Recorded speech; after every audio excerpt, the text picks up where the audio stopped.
Hey guys, this is What If Deku Was the Chainsaw Man. Hope you enjoy and remember to check out original in the description. Chapter 1, Ain't No Rest for the Wicked. That morning he opened his eyes lacking the energy to get up off the floor and start a new day. It's pretty early in the morning, the sun just started to rise, barely anyone is awake right now. Except for him, just like always he has to start the day as early as he can in order to make the most out of it. Not for pleasure, that's for sure. Not a single soul can be seen in the streets, except for him, one young pirate-looking idiot who walked along with a small red dog in the street.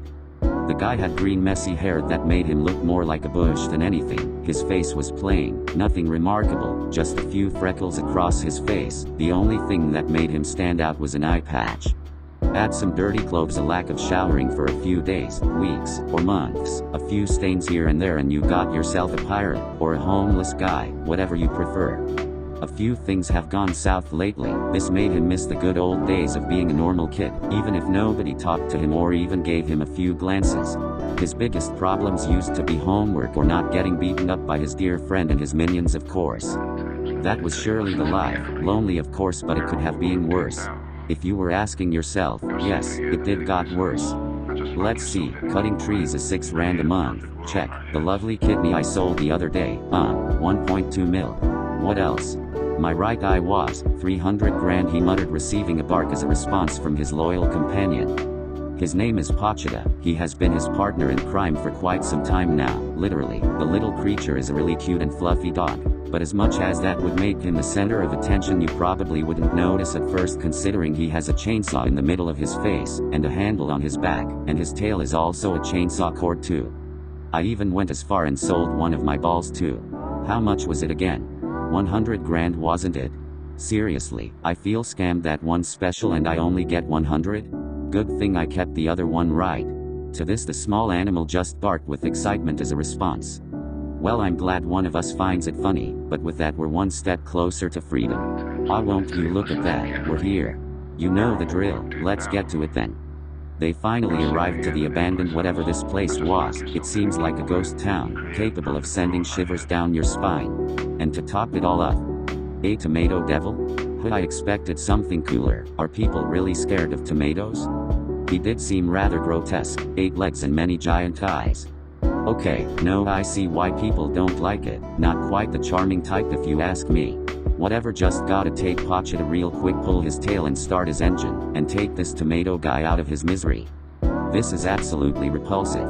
That seemed to be the sound of the boy's moody boss, also known as babysitter, or Chisaki if you will. The man paid him and that's what mattered. He is probably just some goon from someone. Do you really have to make such a mess every time we call you?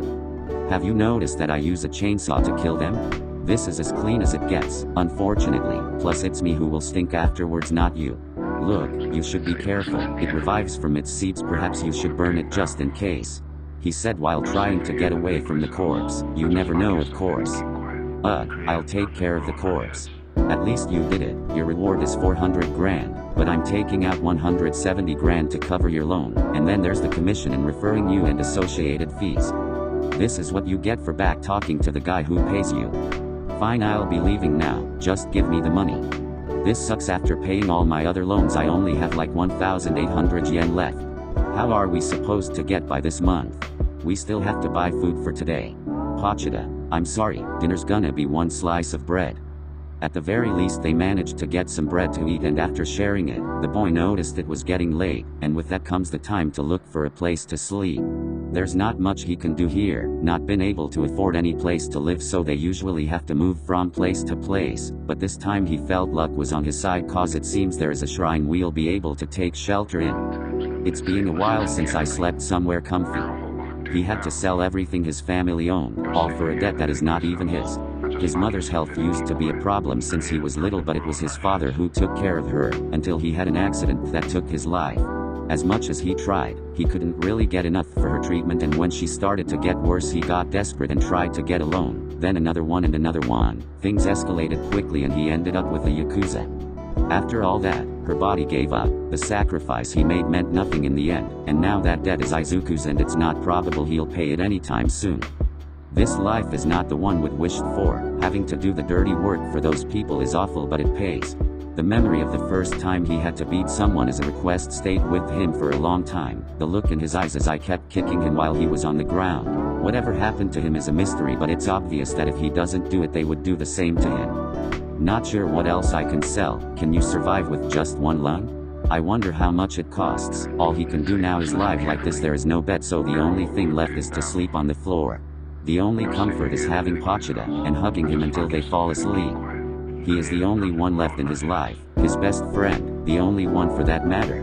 When dear old dad was buried, the only one who was there was Chisaki. Surprise, surprise, he wasn't there to give some kind of comfort. Instead, what he received was a threat. If they don't have their money back, at least they'll have his life as a consolation prize. It was that day he met him. When the man was gone, a noise could be heard behind him. A demonic dog with a chainsaw in its head appeared. Either way he would die. If he was killed right there, and it wouldn't matter. But the feelings of disappointment and guilt buried inside his chest weren't letting him to experience the fear this situation should cause. But he never attacked. Instead, he collapsed in front of the boy, bleeding out. Devils possess this innate hatred towards humans, but instead of seeing this, all that could be seen in the painful look in his eyes was fear, the emotion he should be having, the one that had been accompanying him since he was a child. And now he knew this was his only chance to keep living, so he made a deal with the devil in front of him. His blood in exchange for his hell. That was the start of their contract. From that day forward, they will have someone to depend on as long as they are both alive. Most people had heard about them, devils, physical manifestations of humanity's fears. For centuries they had inhabited this earth and consumed any living thing that they came across. The only way humans were able to defend themselves was by forming contracts with other demonic creatures. Ironic, really. That was how things worked until the arrival of quirks. Those who were gifted by them could defend themselves against these creatures, and with time they became more common to a point that 80% of humanity possessed them. Some more useful than others, but it's the thought that counts. The other 20% of people are quirkless. Guess which part yours truly was in? Unfortunately, he was born with nothing special in him, just another boring, defenseless and useless kid. That's why making a contract was the only way of surviving in a world where your worth is measured by the amount of power you possess. But once the deal was made, he realized something rather quickly. Pochita was different from what you would think a devil should be. He acted just like any dog, except he actually listens when he tells him not to eat his shoes, and he also suspected that he laughs at his jokes, which means he also lacks a good sense of humor. And he is sweet. Every time he shows the slightest indication that he is down, he sits next to him and tries to comfort him. He actually cares for him. But that's the thing, he has grown attached to him, and as happy as that makes him, it's just another thing to add to the list of regrets.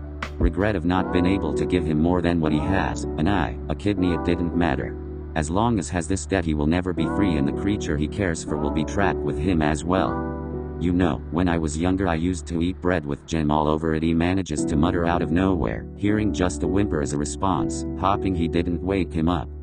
Even if normality is no longer something we can have, I really want you to taste it. Man, I'm gonna die single, aren't I? If I could get a wish granted, I'd wanna be with a girl before I die. As much as he tries, falling asleep is impossible due to his empty stomach taking most of his attention. That's it.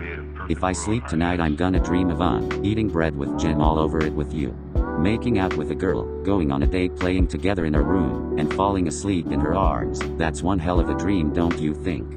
He finishes his rambling just to hear Pochita bark in approval. Cough, cough. My mom used to have heart problems, which can sometimes make her cough blood, just what I needed. The whole coughing thing was a harsh reality check for both of them, but as worried as this made him, he was more worried about his friend's reaction to it. It's been a few months since, well, you know, and things haven't improved. If anything, it has gotten worse. He has started coughing for quite some time now, and with each one that comes, more blood comes out, and the pain in his chest has increased lately. Pochita is not one to talk, but it is obvious that he is worried sick, but there's nothing to do. The boy's movements have been getting slow. Pochita is getting heavier, but not because he's gaining weight. If anything, he is getting thinner. Both are.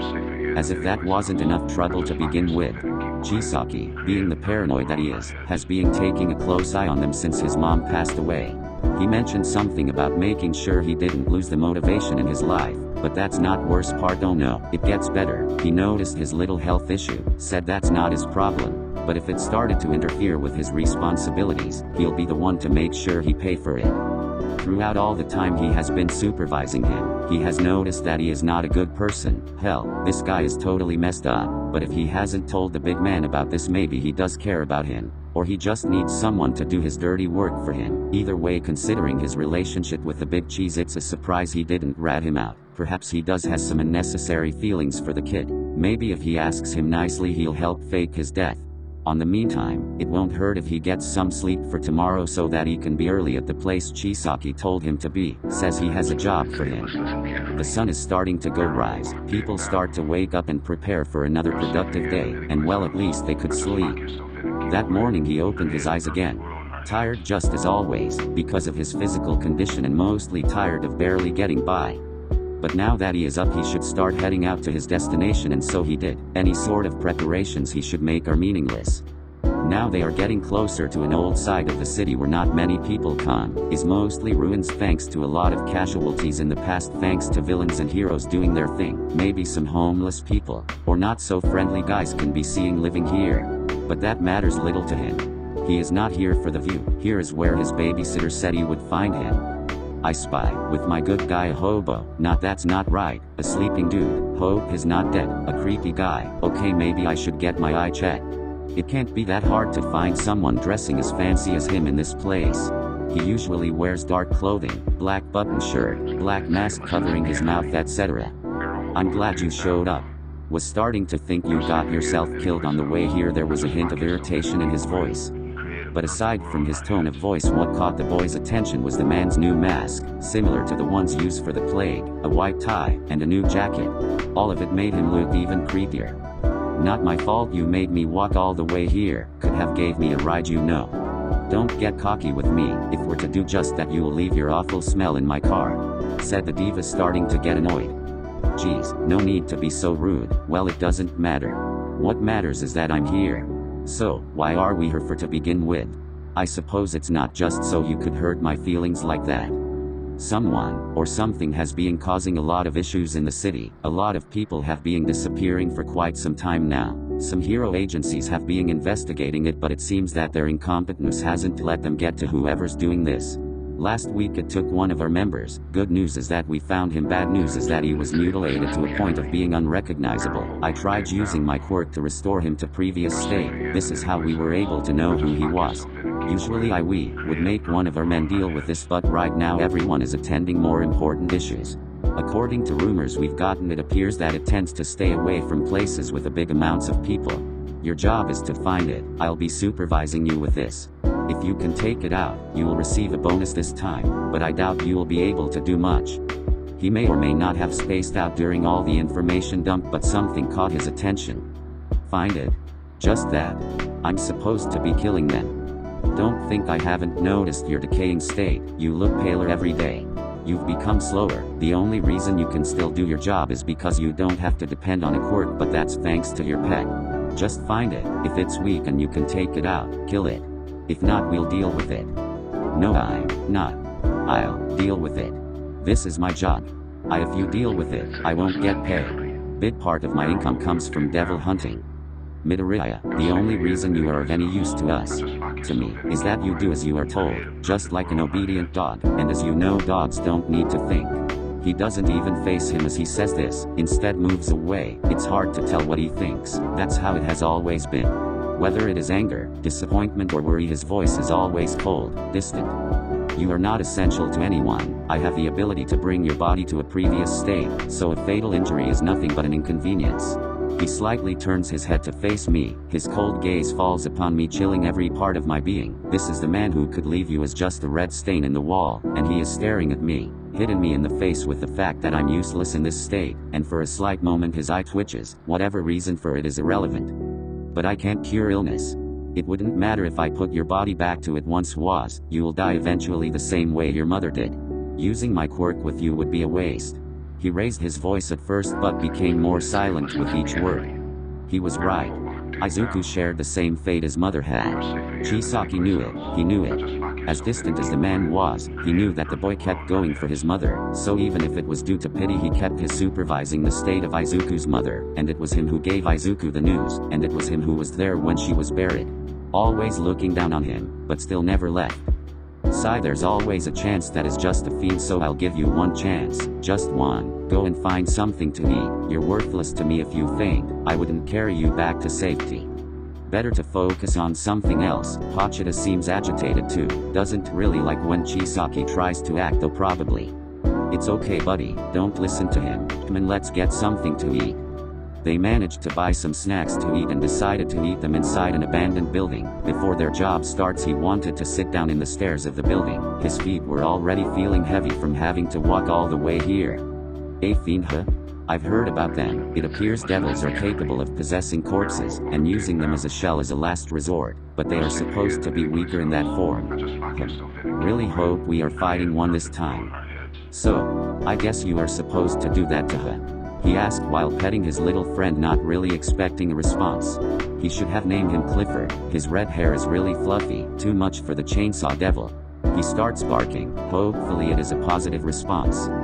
Hey, Pochita, you know, I'll probably get myself killed by one of these things before we even notice. That thought doesn't scare me as much as I thought it would. But what I'm scared of is what might happen to you. This thought has been in his head since the moment he named him. Perhaps it was this conversation, all the hunger he still felt, but his hands started shivering, and once the dog noticed this he got closer to him, so he just took him in his arms and hugged him. You might starve to death, or maybe taken out by someone else, if you can really take over another person's body. Then I'll give you mine. After I'm buried, or until they know I'm dead, the Yakuza will forget about me. You will be able to leave this place, and then you can have a normal life, and have a normal death. This is what he wishes. If he can be granted a wish, then this is the one he wants to become true. With every fiber of his being he wished for it. I want to save you from this life. He raised his friend in the air and smiled to each other without realizing of the man who was hearing them with a frown in his face. The sun is setting already. They've been researching every single corner of this place for almost a week now.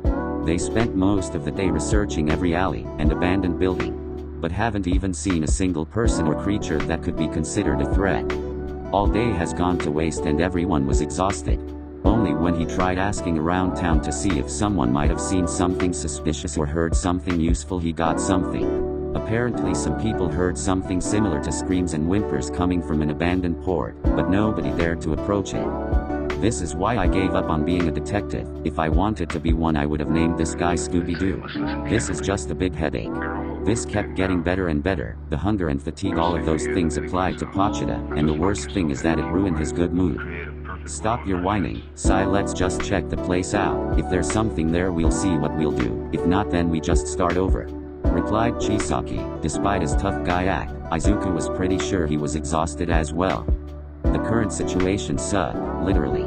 The place they arrived at was an old port, but it was in such a bad state that it could easily be mistaken by a dumpster. It surely smelled like one. Why can't these things live in a beautiful landscapes or a clean populated park? A few coughs later, and getting scolded by his babysitter for his lack of hygiene, he finally decided to take off his glove and use his quirk to disintegrate the entrance. Once it was gone, the things that could be heard at night were gone. The cars in the distance, 5 flickering lights, or the sound of crickets were nowhere to be found. All of that combined with the sight in front of them made it seem like perhaps it was a bad idea to come here just by themselves. The place was covered in blood, dismembered limbs scattered across the floor, and other human parts that are clearly in an advanced state of decay. That should explain the smell. It should be enough to prove that whatever it is that lives here isn't human. Mostly because it's impossible that someone could be living with this smell. The moment he got in, it was noticeable that the big brave man was going to stay in a safe distance, but any sort of mental insult was stopped when he heard movement coming right above them. With no time to think about it, he quickly took Pochita and hid behind the nearest container he could find. Chisaki is nowhere to be found, probably hidden somewhere, angrily muttering at how he got his holy body dirty by doing it. And as much as picturing him doing just that would make anyone's day, it will have to wait. The creature that was descending from the ceiling could only be described as a deformed humanoid creature. Pitch black skin, it almost had a metallic look to it. Many parts of it had edges that looked sharp enough to cut right through you. Perhaps he was looking too deep into it, but all of it seemed to slightly resemble the armor of a samurai. It stood tall, scanning through its surroundings. Just its mere presence gave an intimidating aura. It probably was 2 or maybe even 3 meters tall. Just one of its arms was bigger than him. Just its size was worrying, but what seemed more dangerous was its arms, or at least what it came out from them. A katana blade came from the palm of its right hand. Something similar happened with the other blade it had. First of all, it didn't have a left hand, instead it was replaced with an even bigger blade than the other one. The beast also seemed to have a sheath of the blade attached to each elbow. It started to make a silent growl. A katana devil is one of the worst things to face at the moment, a dangerous weapon feared by many posses, a great deal of power. And in the state he was, it's unlikely he'll be able to do anything only using Pochita. Not only is a surprise attack out of the question considering the amount of noise a chainsaw does, but a direct approach is probably going to leave both of them cut in half, as that thing uses their body as a late night snack without any type of consent. Midoriya, he could heard someone whisper, making him have 3 consecutive heart attacks. Holy hell, WW, what the hell are you thinking? He whispered back to the idiot that thinks appearing behind someone in life or death situation is acceptable. It appears this is our devil. The small statiner made him want to punch him in the face, but that was out of the question, so the only thing he could do was say no shit Sherlock to himself. This is bad, a katana devil is a little too much for any of us to take care of, we need to get out of here. Look at it. He already knows we are here. He is looking for us. If we try to escape, he'll try to chase us. If he doesn't, he'll run away and all of our efforts would be a waste. He wanted to smack some sense into him, but he seemed determined. If he left him, he would get himself killed. And as much as he hated to admit it, he was the only reason he was alive. He is the only member of the Yakuza who gave him the chance to work for his life. Anyone else would kill him. And even if he survives, he'll probably cut his head off afterwards. Look, I'm not good with sneak attacks, so I need you to attack him from behind and disintegrate his ass while I distract him. He sighed and gave his instructions to him. To this the guy just nodded.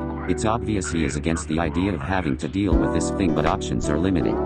Now all that is needed is to get near him and start Pochita's engine to bring his attention. If it gets near, he should just try to deflect his attacks. Key word in here is try. Izuku was already tired just by being there, and there was an immense pain in his chest, with his nose that started bleeding a little while ago. While holding the demonic dog, he was able to hear his heartbeat become faster with each second. He must be scared as well. But there was no time to hesitate now. There probably wasn't even a chance to run away now, so all he could do is pull Pochita's cord and hear the sound of his engine start. What follows is something that wouldn't let a future character sleep for weeks if she had been introduced earlier. The devil started to make noises similar to laughter. It sounded horrible, equivalent to the sound of a knife trying to cut a dish. The thing charged right into their direction, cutting the wooden box they were taking cover, fortunately managing to move just in time. Ag. Another small one. I knew I sensed something. It seems I was mistaken for imagining someone a little bigger this time. What a disappointing catch. The way he talked was sickening, like 3 people were talking at the same time. It was really hard to understand him. Now that both were facing each other, he tried looking into the creature's eyes but found nothing. Only thing he saw was another blade in its forehead. Hey, I'm fouler than I look, and as always, good things often come in small packages. More importantly, that's not a way to treat a jest. Didn't your mommy ever teach you manners? As ridiculous as it may sound, it's better than cower in fear. Considering this things get strength from fear, trying to look at them as big fools to calm yourself is not that bad of an idea. He had nothing to lose at this point. He only had to distract him. Puny pathetic mortal, do not get full of yourself. Demonic power does not curse through your veins. Your body decays with every second that passes. Yet you try. I will feast on your flesh and drink your blood out of your beating heart. He seemed completely calm. It was obvious that he didn't take him seriously in the slightest. But that didn't mean the creature had plans to let him live after this, so with no delay he thrusted 2 of his blades directly in his direction, cutting anything that was between them in just one motion, aiming directly to his heart. As much as he tried to avoid getting impaled by sidestepping, the only thing he got was a deep cut in his right in the shoulder and getting one of the blades stuck in the floor. With a cut like this, it won't be long before he lost too much blood. Even if he tried to contain the scream of pain and use Pochita's chainsaw to try and cut the devil with little results.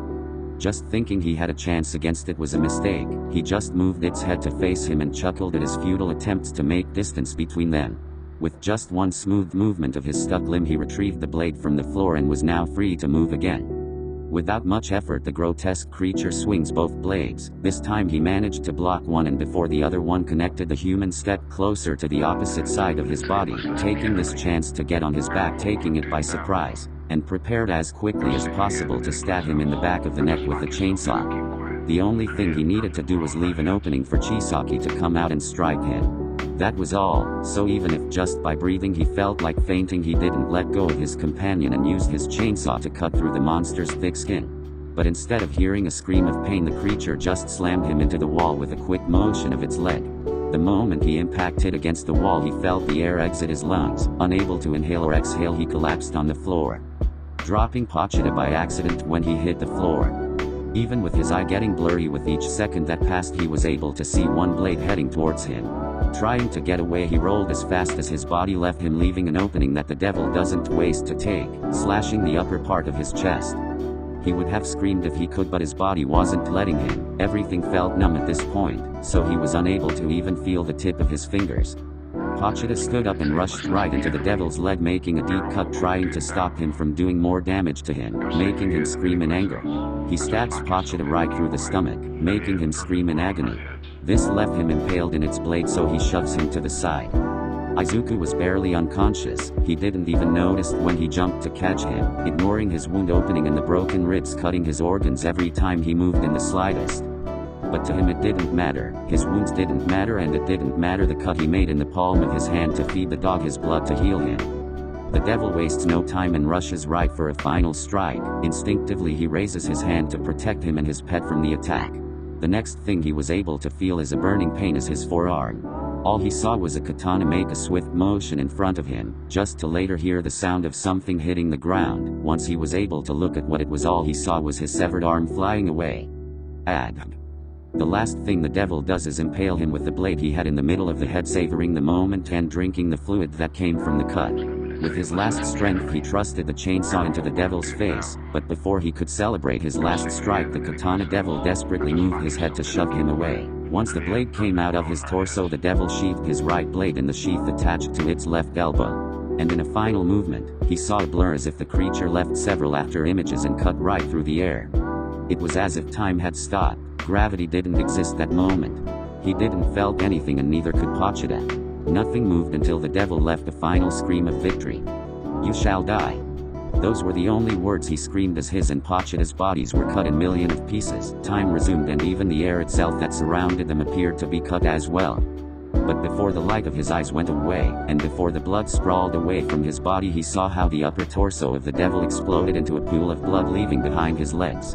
The last thing he saw before hitting the floor was Chisaki's silhouette behind the devil's core and his yellow eyes that seemed to glow even in the darkness of the scene. "All I wanted was to dream about a better life. But I couldn't even have that much. We came as fast as you called us. Where's that thing?" A man using a black cape and a hat, not to mention a black plaid mask. "Its corpse is in the middle of the room. Take his remaining back. Do it quickly and don't leave anything behind," he ordered the man while cleaning his hands. "What do we do with the kid and the dog?" another man asked with concern. Put him in the dumpster. Someone will have to find him, eventually. He is not my problem anymore," he said without even looking where the kid's remainings were, but he didn't have to. The image of the boy receiving a judgment cut was still clear. He could see it even if tried closing his eyes. Once they were finished, the only one left was Chisaki himself, looking where Izuku and Pochita remained. A look with an immense amount of emotions. Anger and disgust were the ones that filled him the most, but deep inside there was also disappointment. He never expected the kid to pay off his debt. He knew he would end up dying, by them, by demons, or by his own health problems he developed. But what he didn't imagine was seeing him die in front of him that way. Maybe he would have gotten the news from one of his new henchmen, or maybe when he went to give him another job, but not like this. Seeing people go away was part of his everyday life by now. By all means he should feel no resemblance of empathy towards someone as annoying as him, but he would be dying if he said he was relieved or if he felt some kind of joy. He was gonna die either way, so what was the point? He had seen all the Midoriyas pass away. Hisashi Midoriya died in what was called an accident trying to pay for his wife's treatment. Imiko Midoriya died in a hospital bed, not even aware of her surroundings, without her son on her side, only him. And Izuku Midoriya died in an abandoned dumpster trying to pay a debt that wasn't his to begin with. And he still buried them all, despite not being related in any way. But he never planned on burying the boy, not even now.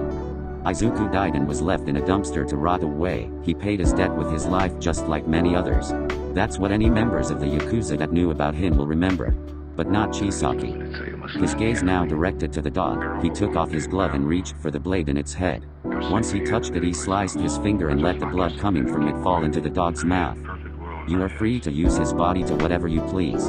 Whatever that may be, it's none of my business. Just be a good dog and do as he told you. Izuku woke up inside of a dumpster. It was dark and cold, and seeing anything in front of him was almost impossible, anything except Pochita, and he was standing in his chest looking at him with his tongue out. Pochita. Woof. You took over my body, he said, having already accepted his fate. It made him relieved. This was fine, as long as the one in front of him gets to live. I liked hearing your dreams. Thank you for saving me, but now I'll be the one to save you. This is a contract.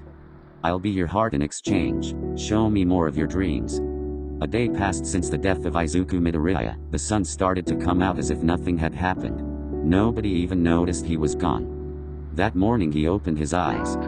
Once he was awake, the dream he had of his friend remained playing on repeat in his head, and every time it faded away he could hear him whisper his last words to him. Live. Chapter II, Collective Consciousness. It's been a few weeks since I woke up from that dumpster, but let me tell you that I took my best friend's passing away like a chan. Which means not getting out of that dumpster and crying like the mature and manly guy I am. But the good news is that after getting out of there I've been quite busy. You see, I'm sure I don't have to remind you that in order to survive there is one thing that is needed in order to not getting fucked in the ass by this beautiful world, and that thing is money. That means having an income is crucial for the next operation. This city is dangerous, considering that the Shihaseke headquarters are here. Them thinking I'm dead is crucial for me to be free, so the plan is getting out of here and back to Mustafu. So in the meantime operation, my school bully took my lunch, so I took his mother, also known as time to get the fuck out of this place before I get killed as a go. UA High School is known as the best academy with heroic educations in Japan. And just like every heroic school, it primarily uses heroes to teach in it. But right now the important thing is that UA's school year has come to an end. This means the teachers here are free of resuming their hero work without having to worry about their next class. Usually they take a break before starting their duties, except for one. Shota Aizawa, aka Racerhead, is known for how strict he is as a teacher, but this also applies to his hero career. The moment he got out of UA he resumed his work. The past week he has spent it catching criminals, tracking a drug used to amplify quirks, etc. This has caused a severe lack of sleep as usual, but still refuses to stop. But currently something has catch his attention. After the multiple kidnappings in a neighbor city, it was discovered that most of the missing people were found in an abandoned port, slaughtered and in an advanced state of decay. But the one who did it was nowhere to be found. The thing here is that multiple people in Mustafu have reported that they lost communication with family members from a town outside the city. At first he paid no attention to this, until the police stated that a person who tried going there was nowhere to be found, plus the fact that no one was able to communicate with this town. It started to become a problem. Days after this, the amount of people who disappeared after going there started to rise and rumors started to spread. As a result, the police prohibited anyone from going there. But it wasn't until a group of heroes, who had just made their debut, decided to go there and fix this problem by their own hands, that it was enough. Today he would be partnering with Snipe in order to go there and investigate. Both of them are ready to call reinforcements if the situation gets out of hand. Even though Aizawa is known to work alone most of the time, this situation seemed to be a little too much for him, so having a helping hand who is able to use lethal weapons seemed like the best course of action. If they find a group of psychopaths, a serial killer, or a demonic creature, they should be able to take it out, but the priority is to save the people who have disappeared. 5 hours have passed since they left and are now near the town. The journey has taken more time than anticipated due to traffic. Snipe has been the one driving while Aizawa took a nap in the back seat. Because of this, he took the opportunity to listen to country roads on repeat until they arrived. Once they got out of the car, they quickly felt the temperature start to go down. Feeling chills throughout their bodies, the place looked like trash. Every house seemed to have been attacked. Windows and doors were broken with the walls stained, and a putrid smell surrounding the area. There's smoke coming from over there, said Snipe while pointing towards the source of it. It seems like it used to be an old market, but barely anything remained. Even the walls had fallen to ground. It seems there is multiple people, around 11 or 12 are visible from here. Each one is armed. Aizawa decided that the best course of action was to avoid conflict. Once they got to a good enough distance, they could see what was causing the smoke. Pieces of the surrounding houses were piled up, used to make a fire. The good news is that they found the 5 heroes who dared come here. The bad news is that each one of them were surrounding the fire. Each one was impaled by a stake going through their spines and coming out through their mouths. You could even see their limbs twitching ever so slightly. "Shit, we came too late," muttered Snipe under his breath. While Aizawa could only try to stay focused, the worst part of this revelation was yet to come for them. One of the heroes was missing his limbs. Finding them wasn't hard. The people surrounding them were devouring them as if their life depended on it. On closer inspection, the people surrounding the impaled rookies didn't look well either. Most of them had big chunks of skin missing some fingers, limbs, some eyes, etc. Their skin was rotten, but all of them seemed to still be alive and well. It wasn't hard to realize that the innocent residents of this town were in front of them, and there was no signs of real survivors.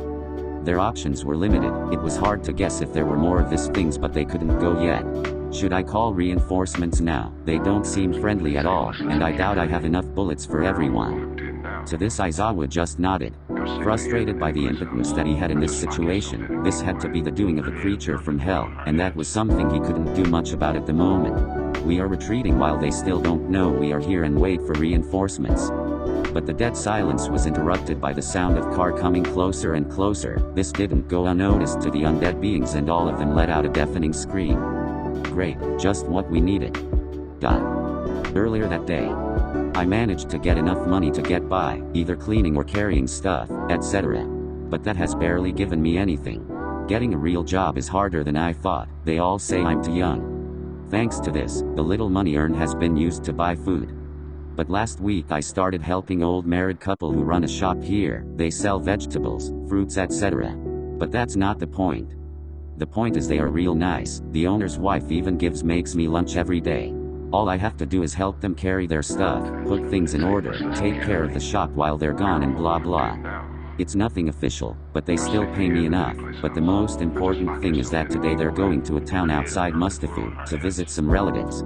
After telling them I was saving money to go back there, they offered to give me a ride. That way I can just take a bus and go. "Help me take this to the car. It's a gift for my brother, so try to be careful, okay?" said the owner while giving me the box he was carrying.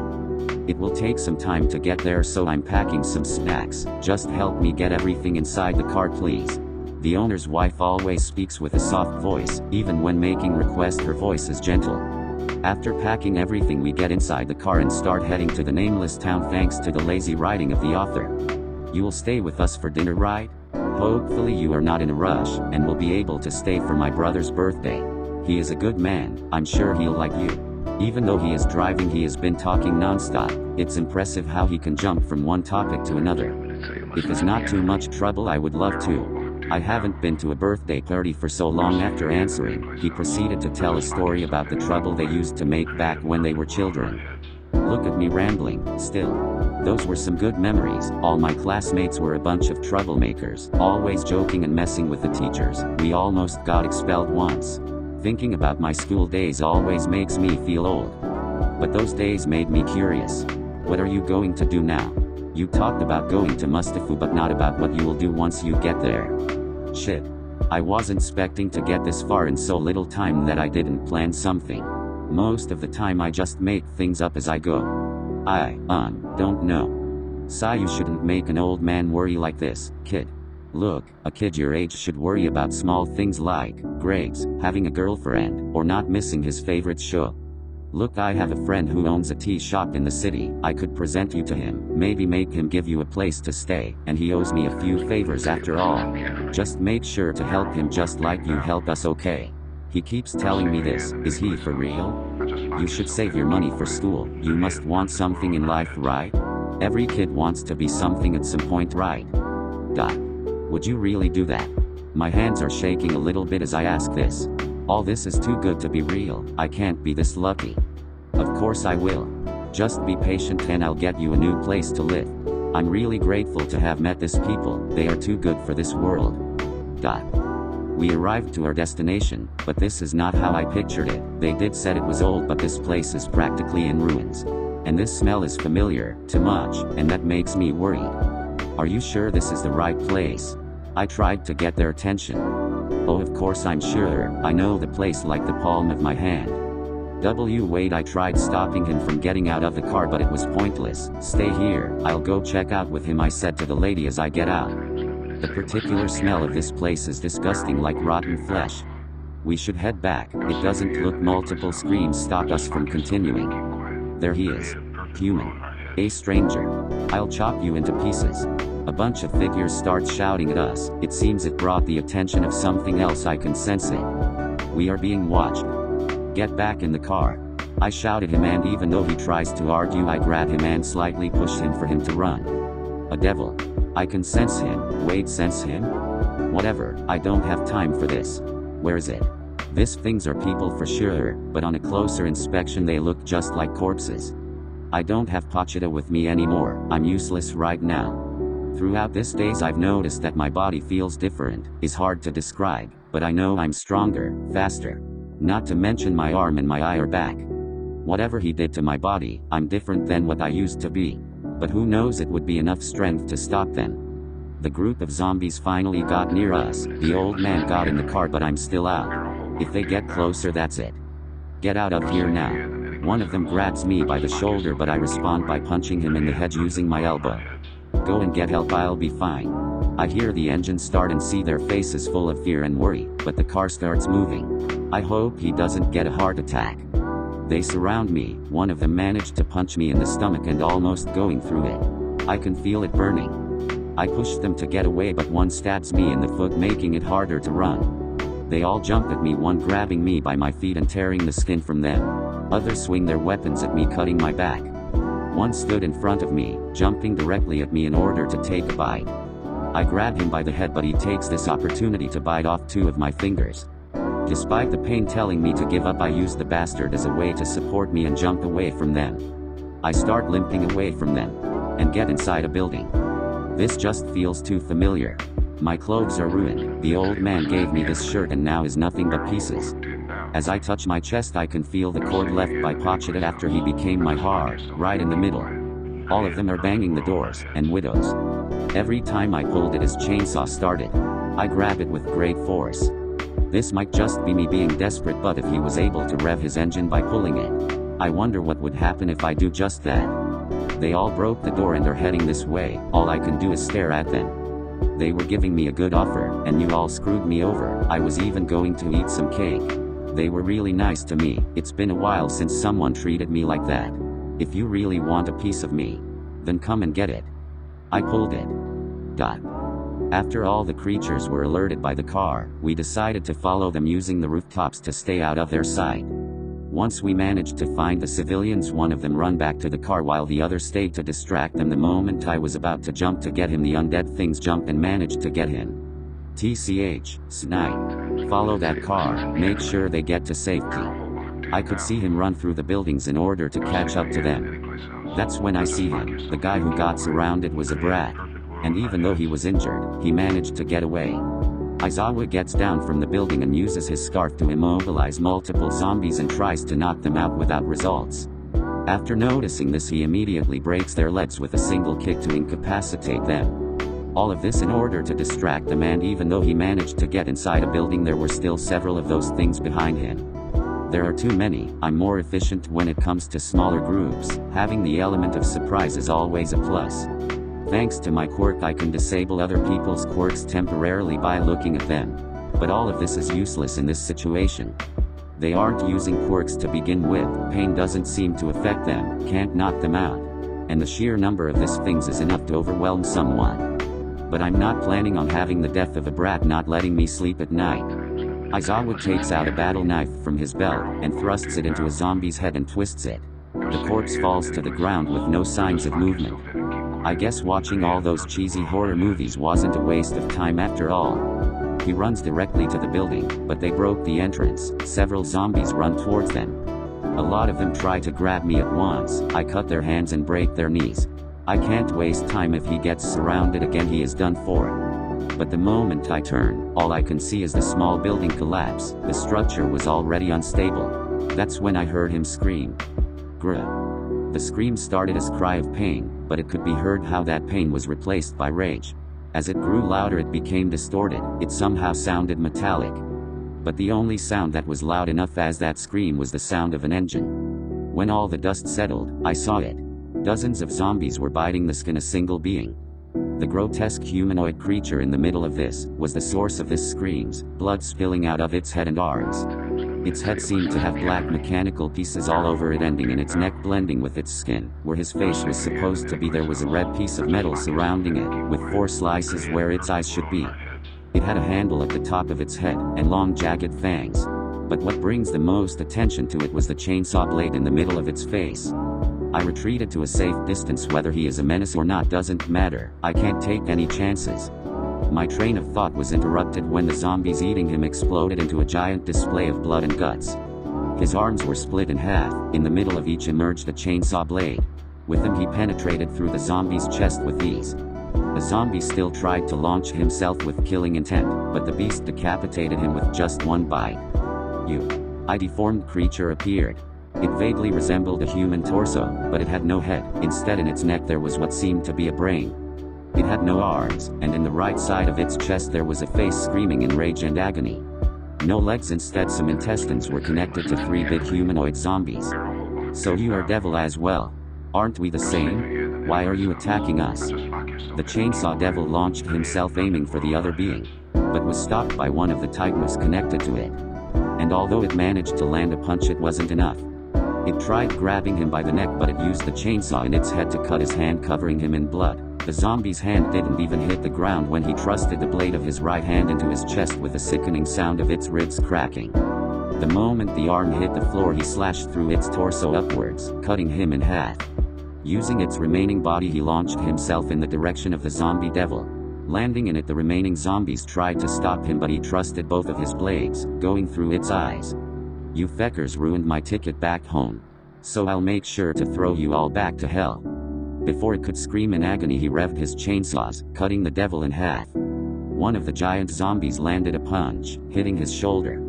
It took a moment before it exploded into a pool of blood. The only thing attaching his arm to his body was pieces of skin.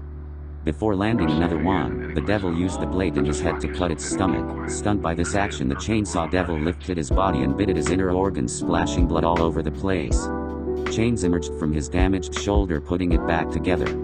Before the remaining one could do anything, he cut its legs. Once he was down, he started stabbing and cutting with brutality, and even after it stopped moving, he continued, letting out a deafening scream at the end. The entire zombie population was here now. All I could do was climb through a building. This situation escalated too quickly, and now there's nothing I can do, and all that is left is hope that they'll kill themselves. It seems you guys are demons through and through now. Hahaha, then since I'm a devil hunter, then there's no choice. I'll slaughter you all. He kept murdering each one of them that came closer. Without a leader, they were all attacking by instinct. He kept going at it for an hour until there were no signs of movement. The town that was supposed to be safe had no survivors left. All of them were turned. Adults, old people and children were turned and slaughtered by a chainsaw devil. Except for a 13-year-old. That's the story I gave in my report that day. The teenager was currently taken to a hospital in Mustafa, where I'll check on him once he wakes up. Ugh, I tried opening my eyes. The sunlight kept hitting me in the face directly. The hell am I? In a hospital, said a grumpy voice. This took me by surprise, and I tried looking for the source and found a homeless guy inside a sleeping bag. Comma. Are you a pervert? Some weirdo sleeping in your room without your consent is the worst way to wake up in the morning. Wait, hospital? I knew I should have left you in a dumpster. Who are you? Why are we here? Why are you here? Answer me. But don't get closer, you creep. I started asking with a little bit of panic, but once he started to get out of that cocoon, my spider senses started tingling, so I took out the needle from my arm and pointed it to him. Calm down, I'm not a pervert, I'm a hero. We brought you here to prevent you from bleeding out. That's when I remembered what happened. Wait, there was an old couple. Are they okay? He just nodded. I wouldn't worry about that. Instead, you should start explaining yourself. Back there I saw what you did. Once you finished your little crusade, I tried erasing your quirk with no results. You don't seem like a fiend, but that thing said you were a devil as well. Wait. Look, I can explain. I'm listening. I'm a devil hunter who got killed along my dog, who became my heart, and now it seems he changed my body, and now I can do all of that. All of that wasn't a quirk, because I don't have one. You see, the human eye can only see 8 gigabytes of bullshit, but it turns out the man in front of me could see all 16 gigabytes of mine. Even if it was true, it still sounded like I had a severe case of retardation. Your dog. I nod. You do know that being a devil hunter is just like being a mercenary. Shit, which is illegal. Good thing I didn't mention the Yakuza. Look, as believable as this is, I think I'll call someone I know. His quirk lets him detect if someone is lying. He'll be the one to interrogate you. Just stay here and rest, I'll be back, he said as he left and closed the door behind him. Hell no, if they realize I helped the Yakuza I'll go to jail, and even if they don't, they'll ask for my parents, and once they find out I don't have any they'll put me in an orphanage. I think, how old do you have to be for them to put you in one? That's where the glorious and most important invention of humanity comes in, the window. That's the way I'll escape from this situation.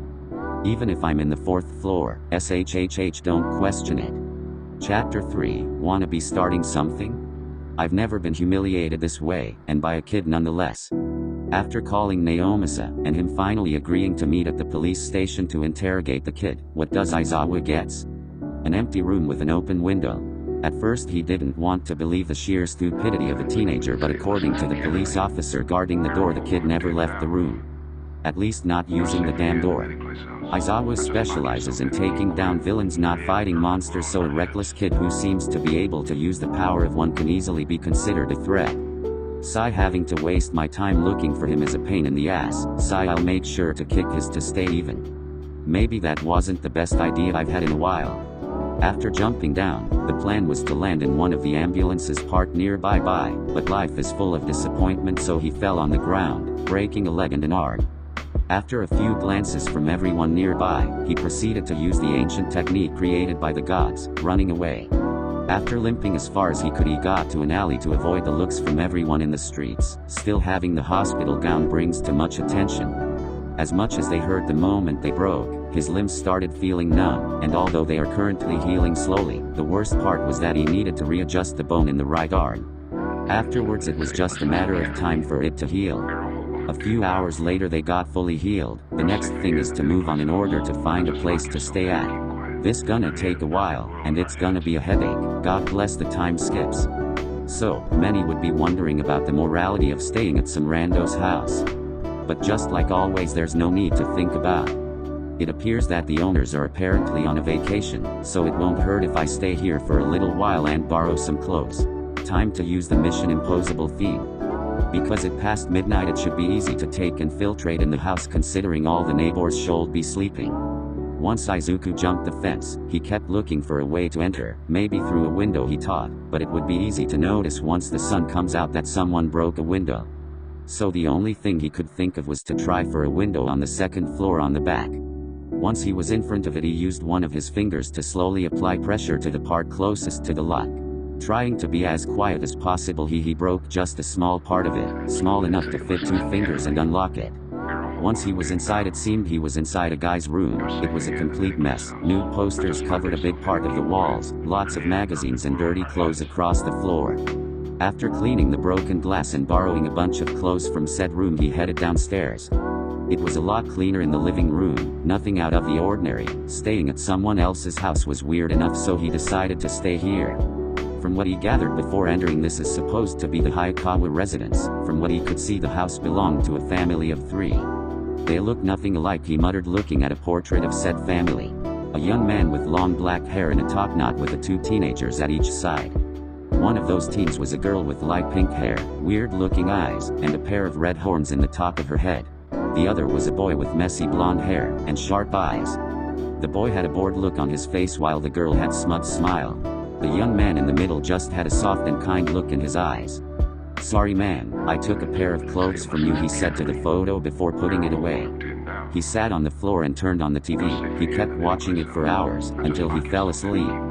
Old cartoons, action, horror, romance movies, it all left him intrigued, wondering how it will all end until something else catched his eye. Anything that could distract him from his current situation were welcomed. At this point he has no real goal in life. He got to where he wanted. Grove Street, Mustafa, home, or at least it was before it all went to hell. There's this movie I just watched, an old man wants to take his home from one place to another for his wife. Just like other movies about characters wanting to go somewhere. That's their final goal. Just like it was mine for the past few days, but now that I am here, I have no idea what to do now. I want a normal life, eat good food every day, I want friends, I want a girlfriend. Sigh, who the hell am I supposed to get all of that? Every kid wants to be something at some point, right? Should I really go back to school?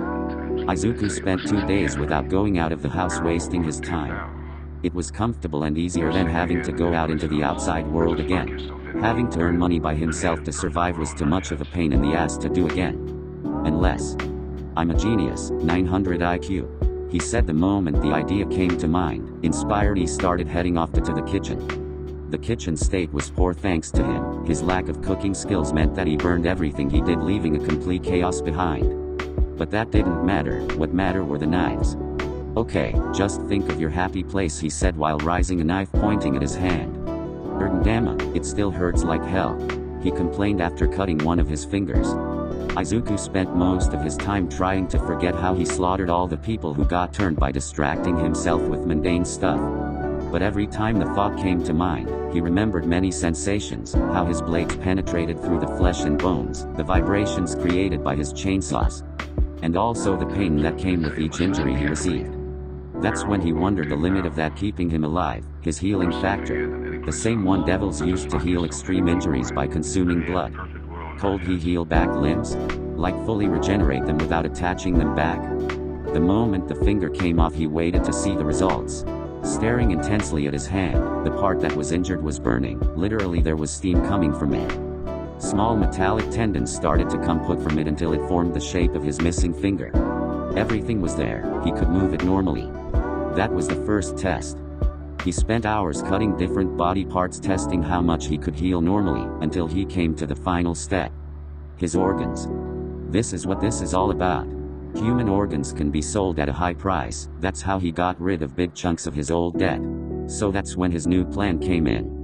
If I can sell my organs over and over again in the black market, I'll be rich as hell in no time. I'll be able to do whatever I please after that. My economic problems will be a thing of the past. He cut his torso open, ignoring the intense pain due to the adrenaline of the moment. He took out a kidney, his liver and a lung. He was still alive, still. He could see how new organs started to come out, slower than his other body parts, but still, it took an hour to heal it all.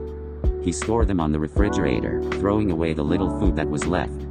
He felt numb. He knew he was probably paler than usual, so he decided to rest for some time. He was probably out of fuel right now. Maybe it was too reckless to mutilate himself to the point that his open wounds were no longer spilling blood. He was really considering going full I reject my humanity and turning into the most beautiful buff vampire the world has seen by drinking someone's blood. Or maybe from a stray cat, but no. He wasn't thinking straight at the moment. He could barely move due to blood loss. A normal person should already be dead at this point. He spent most of that day watching TV, as always, waiting for the sun to set to get out. Once it was midnight, he headed out, making sure not to be seen. He kept wandering through the streets until he found the pet shop he saw when he was looking for a place to stay. This was it. He made his way inside after breaking a window. He had to be quick. On his way here, he was trying to decide what his drink was going to be. A dog was out of the question. He was not about to open that wound again. A cat, while annoying, they were too cute to eat. A frog was a no-no cause they are disgusting and are the true creatures of hell. So there was only one reasonable option left. Sorry Nemo, it's not personal boy, he said while taking a fish out of his thing, whatever is called. He raised him up and opened his mouth, and there goes everyone's childhood. He kept on this over and over again. It wasn't much, but at least it was better than stealing from a hospital or killing a person. Those were the plan B and C respectively. The animals around him had made enough noise, so he took a bird from its cage and ran for his life. Once he finished his snack, he felt less miserable than before. At least he wasn't stumbling every time he walked anymore. He sat in the sidewalk, thinking of what to do next. Okay, so now that I'm not dying anymore, I should find a way to sell those organs before they start rotting. Where should he look for that? He had no idea. Mustafa is known for being relatively safe compared to the other cities due to the amount of heroes that are here. Maybe not as much as Hokkaido, but still. Oh, also because it has one if not the best heroic school you could think of, it means it also has lots of security. This makes it difficult to do illegal business. This is amplified for Izuku due to him still being a teenager. People usually don't take him too seriously. Before he could just ask Chisaki to look for someone to buy stuff from him, and after some complaints here and there he remembered that the efforts will give him money, so he did it anyways. Can't believe he was actually useful for something else than complaining. I think I drew myself into a corner here. He is not dying at least, that's something, right? Man, I am beat.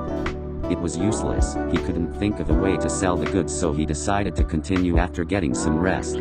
He spent a whole day outside, left last night and came the next at midnight. At this point he is already back at the borrowed house he has, and once he was in he went directly to the kitchen to get a drink, but instead he was interrupted by a grumpy voice. "This is a nice place you got yourself here."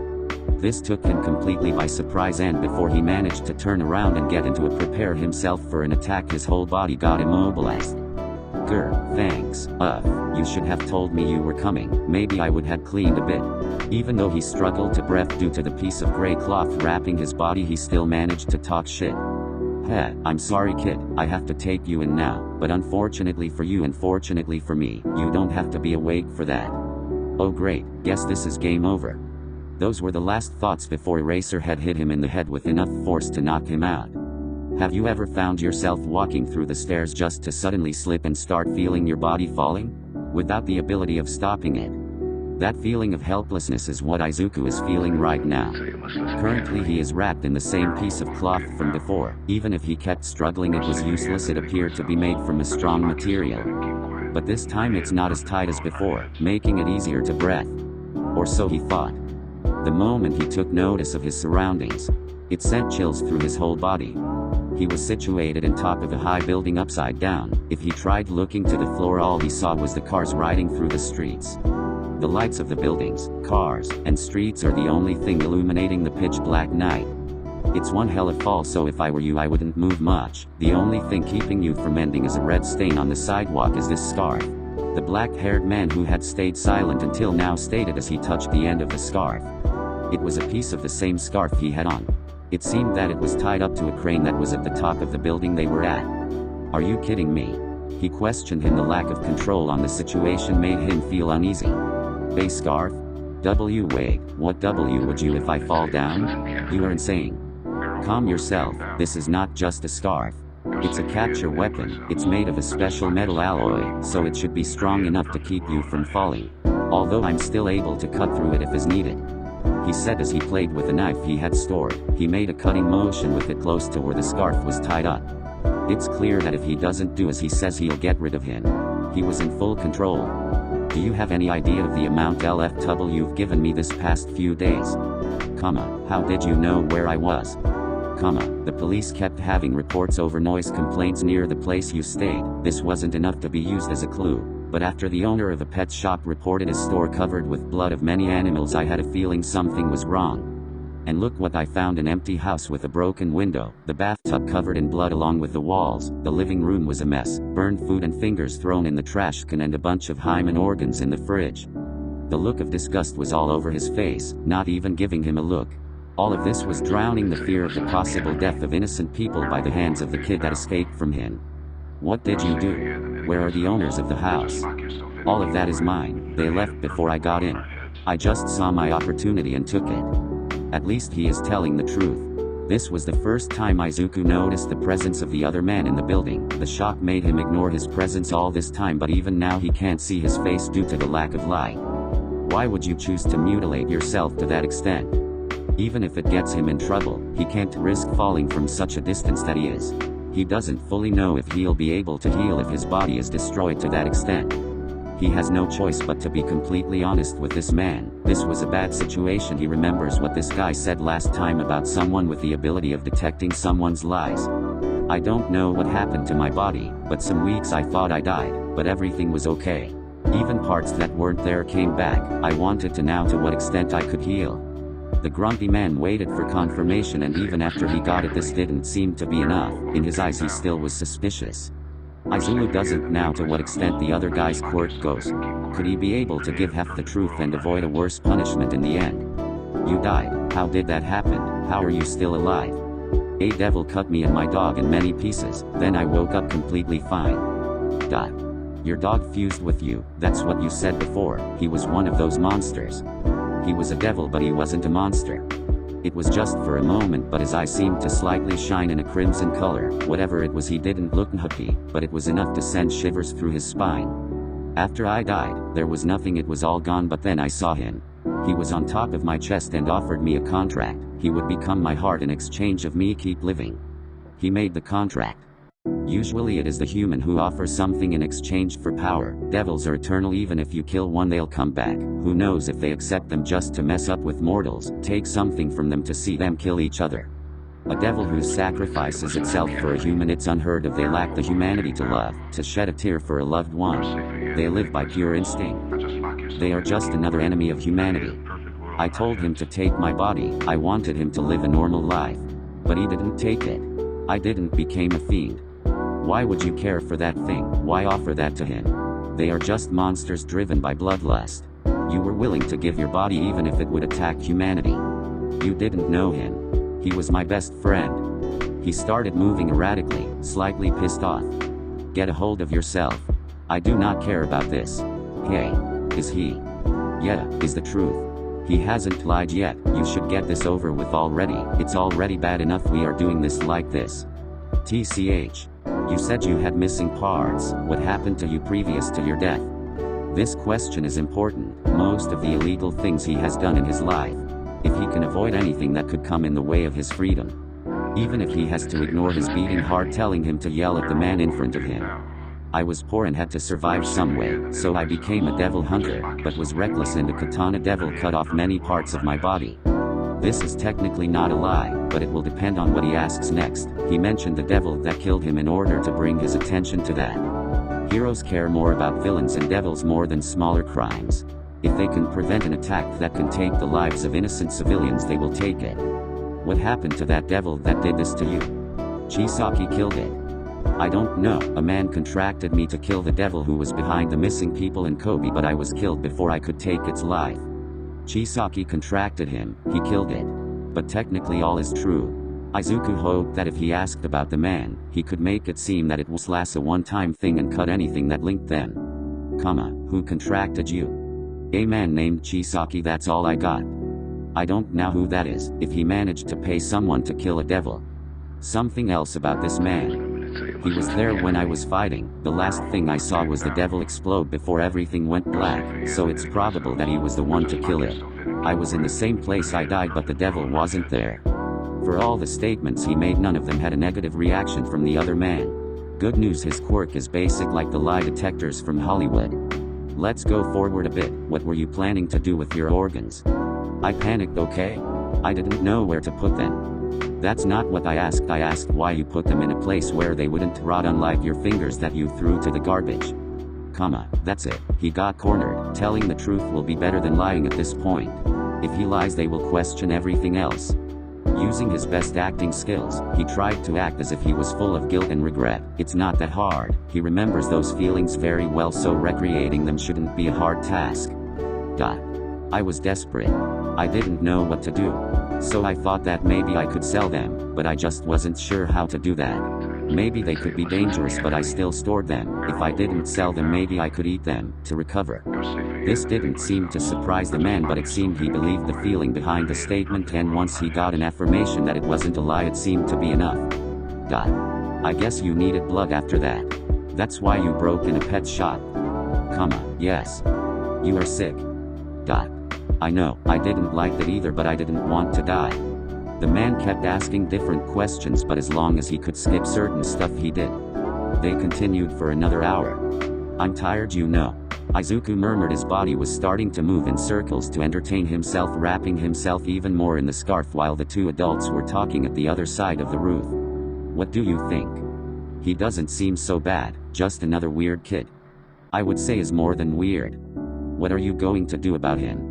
We can't put a kid who was able to wipe out an entire town of monsters and a devil in juvie.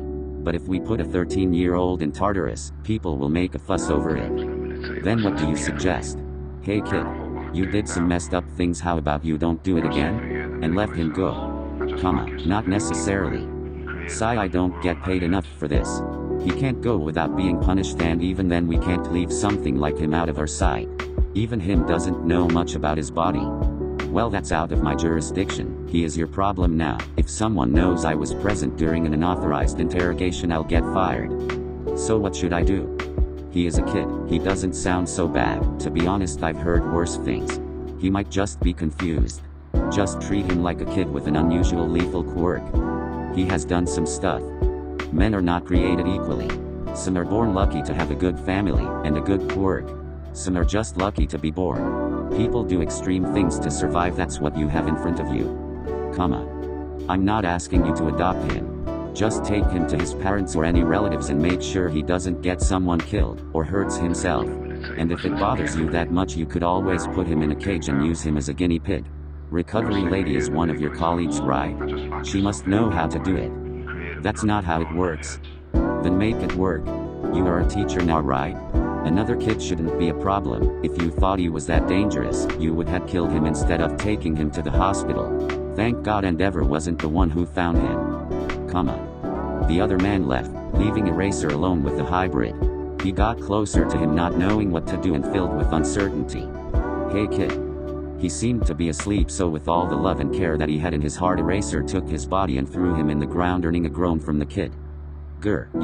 I'm starting to think you don't like me, you know, he said without expecting a response as Eraser started to unwrap him. Am I going to the guillotine or to jail? Hello? Are you there? Can I go now? You are coming with me. Sigh, what choice do I have? What are we doing here? They were currently in the residence where Izuku has been staying at. I've decided that part of your punishment is going to consist of community service. And your first task is to cleaning your mess and replacing everything you've ruined before the owners are back. So it will be the refrigerator, bathtub, anything you came in contact with. How can I replace them? Where can I find replacements? Also, why everything I touch? That hurts my feelings, you know. It doesn't matter why, just do as I say. I bought everything you'll need for that, but you'll have to repay it someday. Now start cleaning while they bring the stuff here. And no way.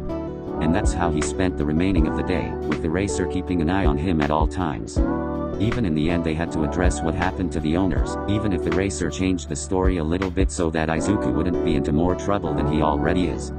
Once everything was done, Eraser explained his situation to him, saying that due to him being too young and dangerous, it will be better to keep him under constant supervision, and how he will be the one supervising him. And also how the body parts that he left behind were given to one of his colleagues to make sure they aren't toxic, radioactive, or whatever bad thing they could be.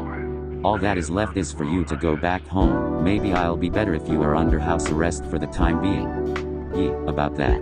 I don't really have a home to go back to, if it wasn't obvious by how I had to borrow a house, Sherlock. I thought you just ran away from home, nothing out of the ordinary. Where are your parents? Like 3 meters underground, I think. Not sure how deep do graves go. Any other relatives? No.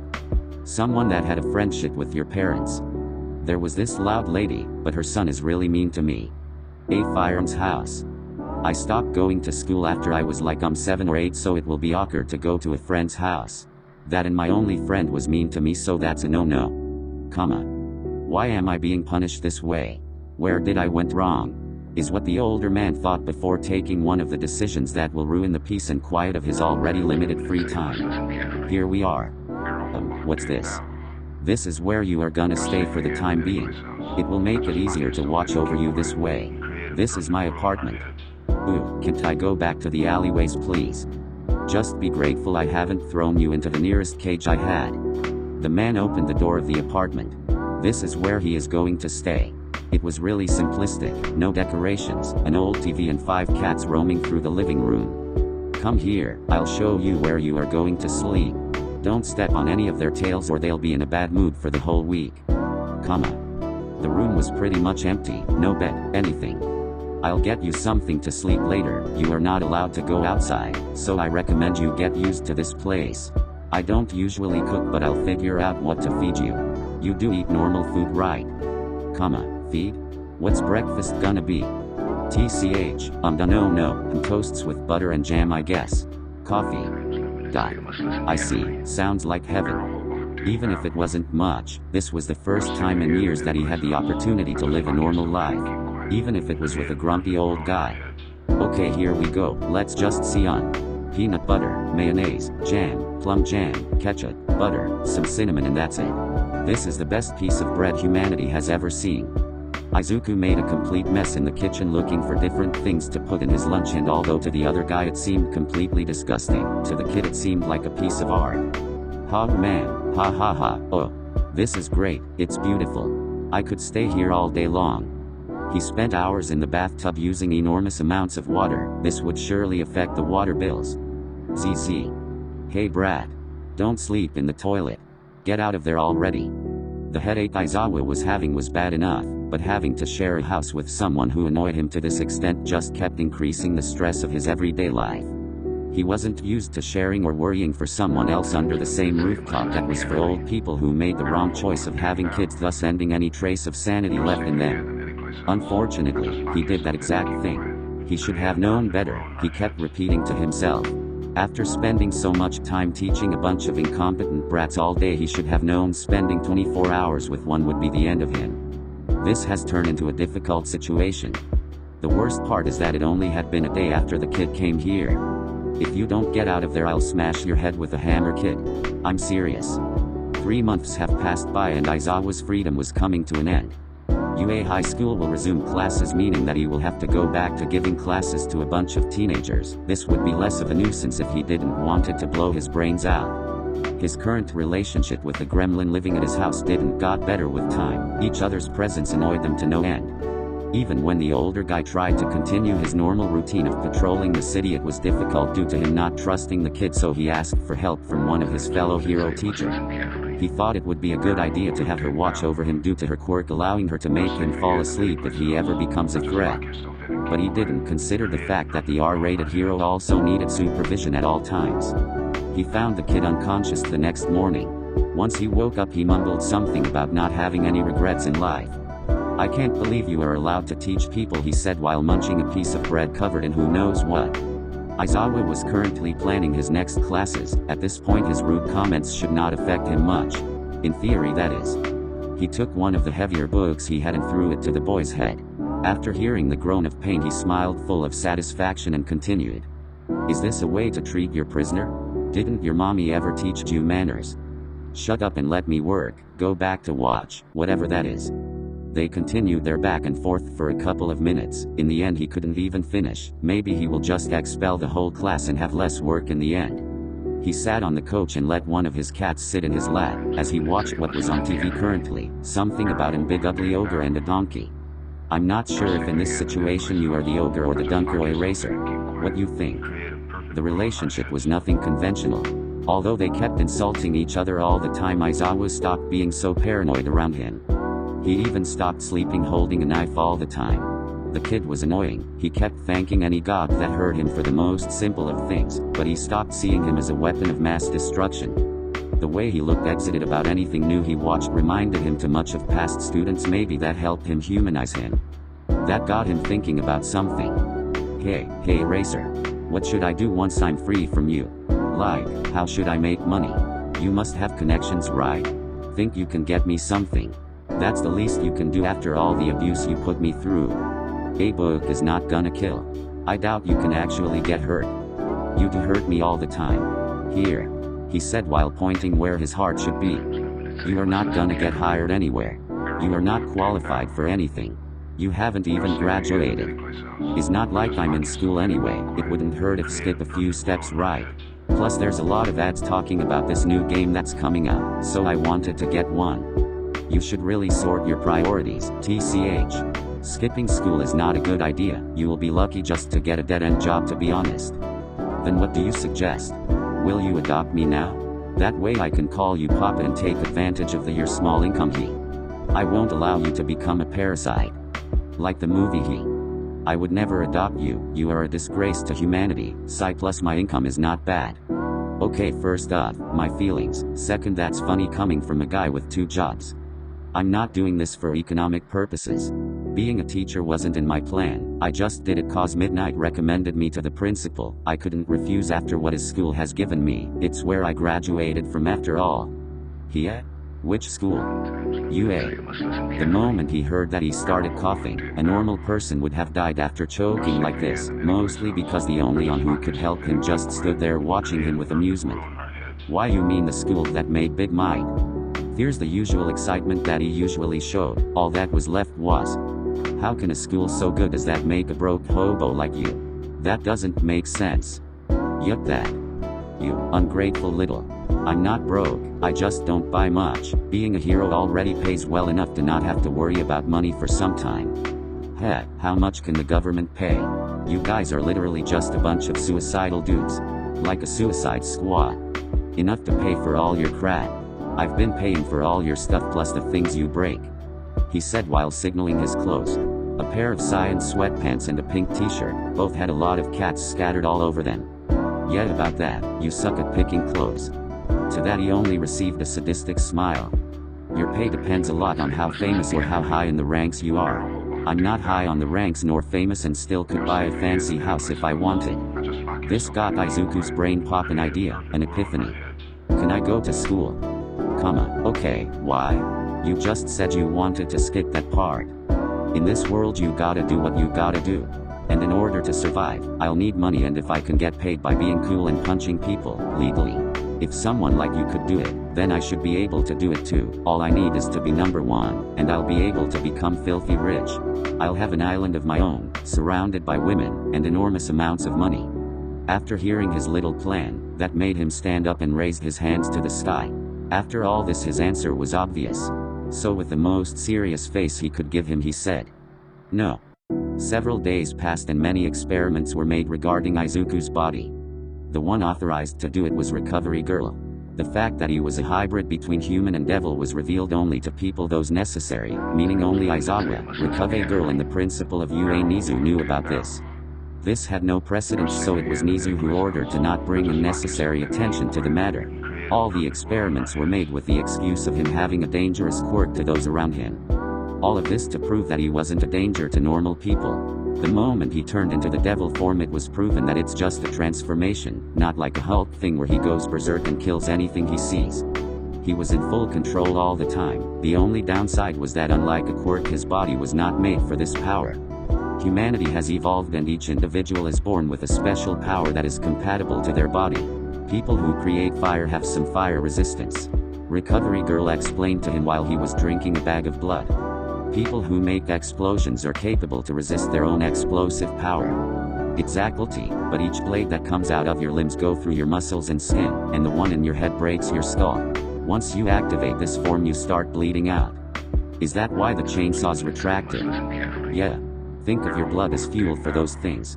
Apparently your body can't die. Just by drinking a drop of blood you will be able to move, but you will need a lot to actually transform. Man, do I feel dizzy. It's literally a double-edged sword. Eraser, my head hurts, take me home. That's good news then, isn't it? You don't have to watch over him all the time. Maybe, he might not be a threat, but I still don't trust him to be alone at home. Last time he made my toaster explode. I didn't know you couldn't put a fork in the toaster while it was on. You didn't even apologize, idiot. I never apologize. Plus I got bored, that's your fault. You don't even let me go outside, my social life is dead, you know. They kept cursing at each other until Recovery Girl got tired of it. Do you get bored that easily? Yeah, he doesn't let me watch TV anymore. And even when I tried to become a productive member of society by getting an education, he said no. He said all of this in the most dramatic way possible. So the kid wants to be responsible and you keep disagreeing. You know, at some point you will get sued for negligence. You can't possibly believe him, right? He is just an irresponsible, horny teenager. Look at him. Sounds normal to me. Just put him in school, that way he'll be someone else's problem while he is there. You heard the lady. You better obey your superior or you will be giving a bad example. Not in a million years. A million years later, Izuku went to his first day of school. Chapter 4, Rules of Nature. An alarm can be heard all throughout a room inside the Hado household, more specifically, inside a room that had small decorated sign with the name Nejire in it. Although there's still some time before the sun comes out, but a certain blue net decided to set about 7 alarms in order to wake up earlier than usual. All of this in order to put in practice a new routine. The hard part of it is actually waking up. It took all the strength in her body to move away from her comfy bed. She started preparing to get out as much of a pain in the ass it is to go outside due to the cold temperatures of the season. It was a sacrifice she was willing to do. Once she was out of the house, she started jogging. As inexperienced as she is when it comes to training, she still wanted to make an effort to better herself. All of it to get in the school of her dreams, UA High School, the prestigious hero school where the greatest heroes are made. The problem with that goal is how hard it is to get in. The entrance exam consists of a written and practical test. The written part is not the biggest preoccupation for now. No, the biggest preoccupation for her is the practical test. According to what she's heard, they expect you to show what you are capable of with your quirk within 10 minutes. Nejire's quirk lets her create spiral shockwaves using her own vitality or stamina if you want. For those who know her, they would describe her as a free-spirited person who always has great amounts of energy, jumping from place to place. This doesn't mean anything when it comes to her power. When it comes to doing tasks that take a lot of physical effort, she is done in a few seconds. Add to that a quirk that uses big amounts of energy. Summarizing, her quirk is powerful, but she doesn't have what it takes to use it, like a flamethrower with almost no fuel. She kept moving through the route she set for an hour until she was exhausted. She heard jogging can help when it comes to improve your stamina. So even if it's a small change, she'll do what she can for the next 10 months until the time comes. God, I'm beat. Class was already starting, everyone getting to their seats while Nejire is resting her head in her desk. After almost getting lost thanks to getting distracted in the way back, she came back home half an hour late.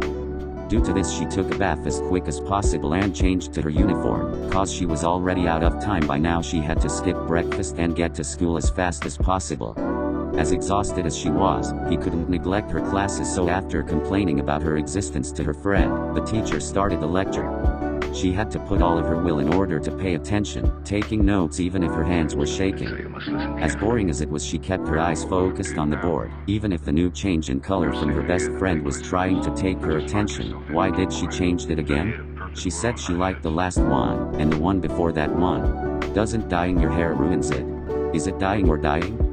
No, stayed focused. She shaked her head, getting rid of all those thoughts. She first has to finish this school year to start worrying about that entering another school. Good thing the teacher didn't notice her getting distracted for a few seconds. Maybe she is just tired. The teachers have been busy lately, and considering Imajiri-sensei is lazy, as strict and reliable as she wants to appear, Nejire and a few others have been able to see past the way she acts at work. Although she is not as close to her as other students, she believes that one of her old classmates was the first to notice this. She remembers the time they shared the same classroom and how curious it was that she was so popular and loved by everyone even if she couldn't communicate that well, or at all. That was a fun school year. It was adorable to see her growing cat ears every time she was exited, but it was even better to see that other plain-looking guy just talk with her. It almost looked like he could read minds. Maybe that was his quirk. But the cutest thing was seeing them flirt every once in a while, even if they didn't know it. She wonders if she would be able to spend time with them one day, maybe in a school trip or in their free time, or maybe. Nejire, are you listening? What are you even doing? You've been staring at the window for the past 10 minutes. Her classmates chuckled a little at their classmate habit, while she showed a face that clearly showed a desire to be 3 meters underground at that moment. Once students were dismissed, the girl immediately headed out as fast as she could, almost stumbling with the others who were in the hallways, just slowing down a little bit once she heard someone calling her. Hey Nejire. Wait for me. Then hurry up already. Come on, man. She stood there moving from place to place waiting for her companion to catch up to her, who kept walking nonchalantly towards her. I don't get why you are in such a rush. You still have like 10 months to prepare. You shouldn't overdo it. Yeah, but I can't waste any time. I don't wanna just pass. I have to work harder than everybody else to make it. Despite the nice intentions, Yuayu was not impressed, even if she did some weird motions with her hands every time she got this exited. They got out of the establishment and headed home, with Nejire leading the way while Yuayu walked behind her. Even if you say that, you never really what's the word? Commit to something, yeah. Look, no offense, but every time you say you'll do something, you get tired midway through. She tried avoiding looking at her while saying this. Is not that she didn't support her decision for her career, it's just that she fears that due to the girl's usual behavior she could get hurt for not taking it seriously. To be honest, normal heroes don't last long. Is pretty much being a cop or soldier but with extra steps. Hey Yuayu, I'm hungry. Are you hungry? 'Cause I am. Oh. I heard there's a new place nearby, we should check it out. I think it's this way. Hey. You listening? Did you even hear what I was saying?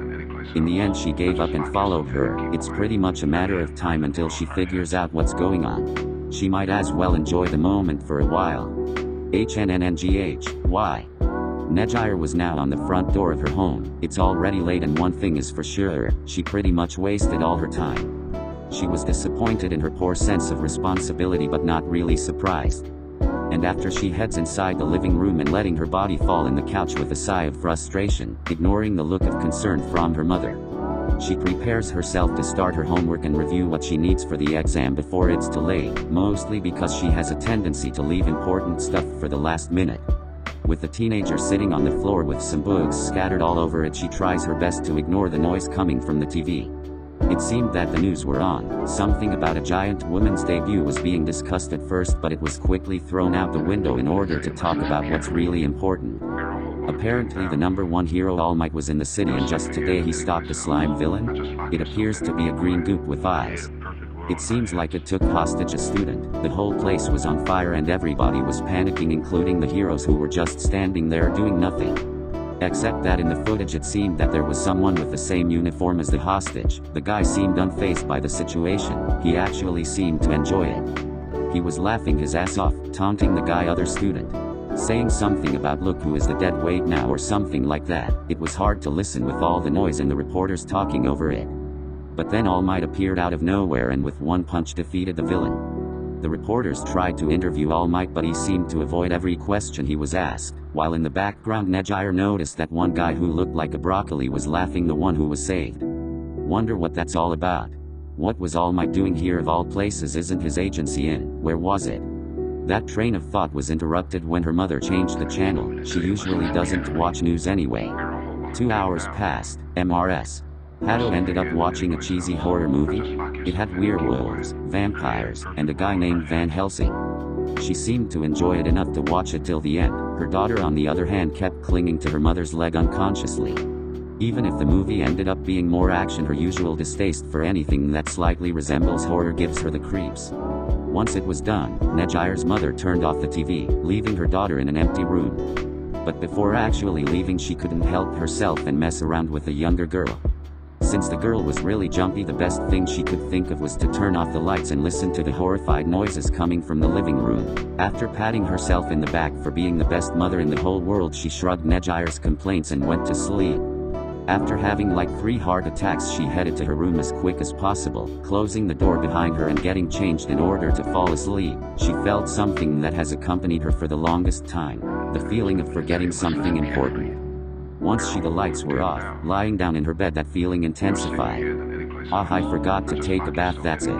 It's already late, I'll do it tomorrow. Early to bed, early to wake, makes a lady smart, pretty, and great.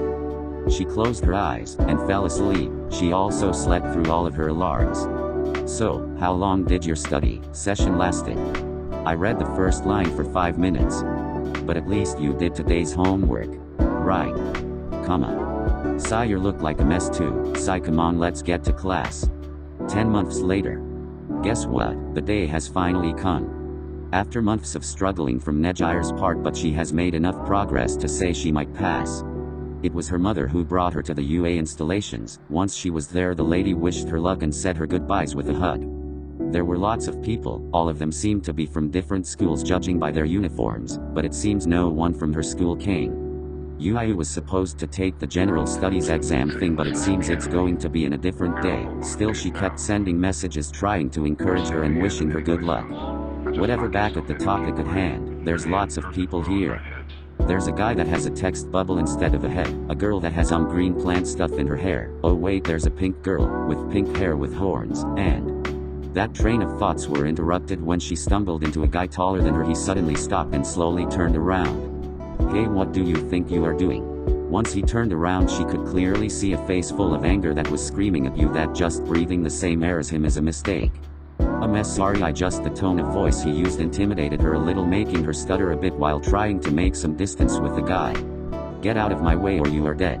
He took his hands out of his pockets and shoved her away while screaming like the majestic creature was.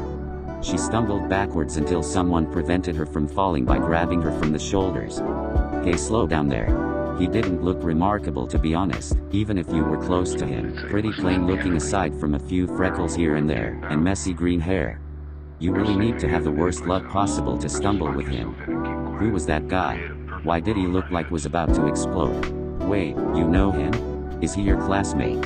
She wasn't exactly angry, she was mostly surprised by how the blonde guy reacted to something so simple. There must have been a reason for it, right? No one is angry 24/7, right? Oh he is. He explode, that's funny. That's Katsuki. He is not always like this. It seems he is actually in a good mood today. He chuckled a little as if he remembered something funny, and although she was tempted to ask what it was, something else in that sentence caught her attention. Huh? He is in a good mood. Yeah, I'm pretty sure he is excited for today. He just has a special way of showing it. Oh. Guess there was someone like that. Well, he sounds like he knows him, so there's no point but thrust his word. So instead of asking useless questions like that, it's time for the real ones. Sure. Oh, what about you? Are you excited or nervous? I'm definitely nervous. Wait, no. I'm excited. Wait, I'm nervous again. I actually think I'm gonna get sick. Hahaha, you sure sound energetic. That's good. Just try not to trip over. It would be a shame if your first step ended with you on the floor, so be careful. He put a hand on her shoulder after saying the last part, but as soon as he did, he retrieved his hand. Aside from that, it was nothing she hasn't heard before. Her dad, her mom, Yui, her classmates, everyone told her to be careful as if she was about to jump off a building. But she never really paid attention to it. Well, at this point you should notice that she barely pays attention to many things, so guess it didn't matter.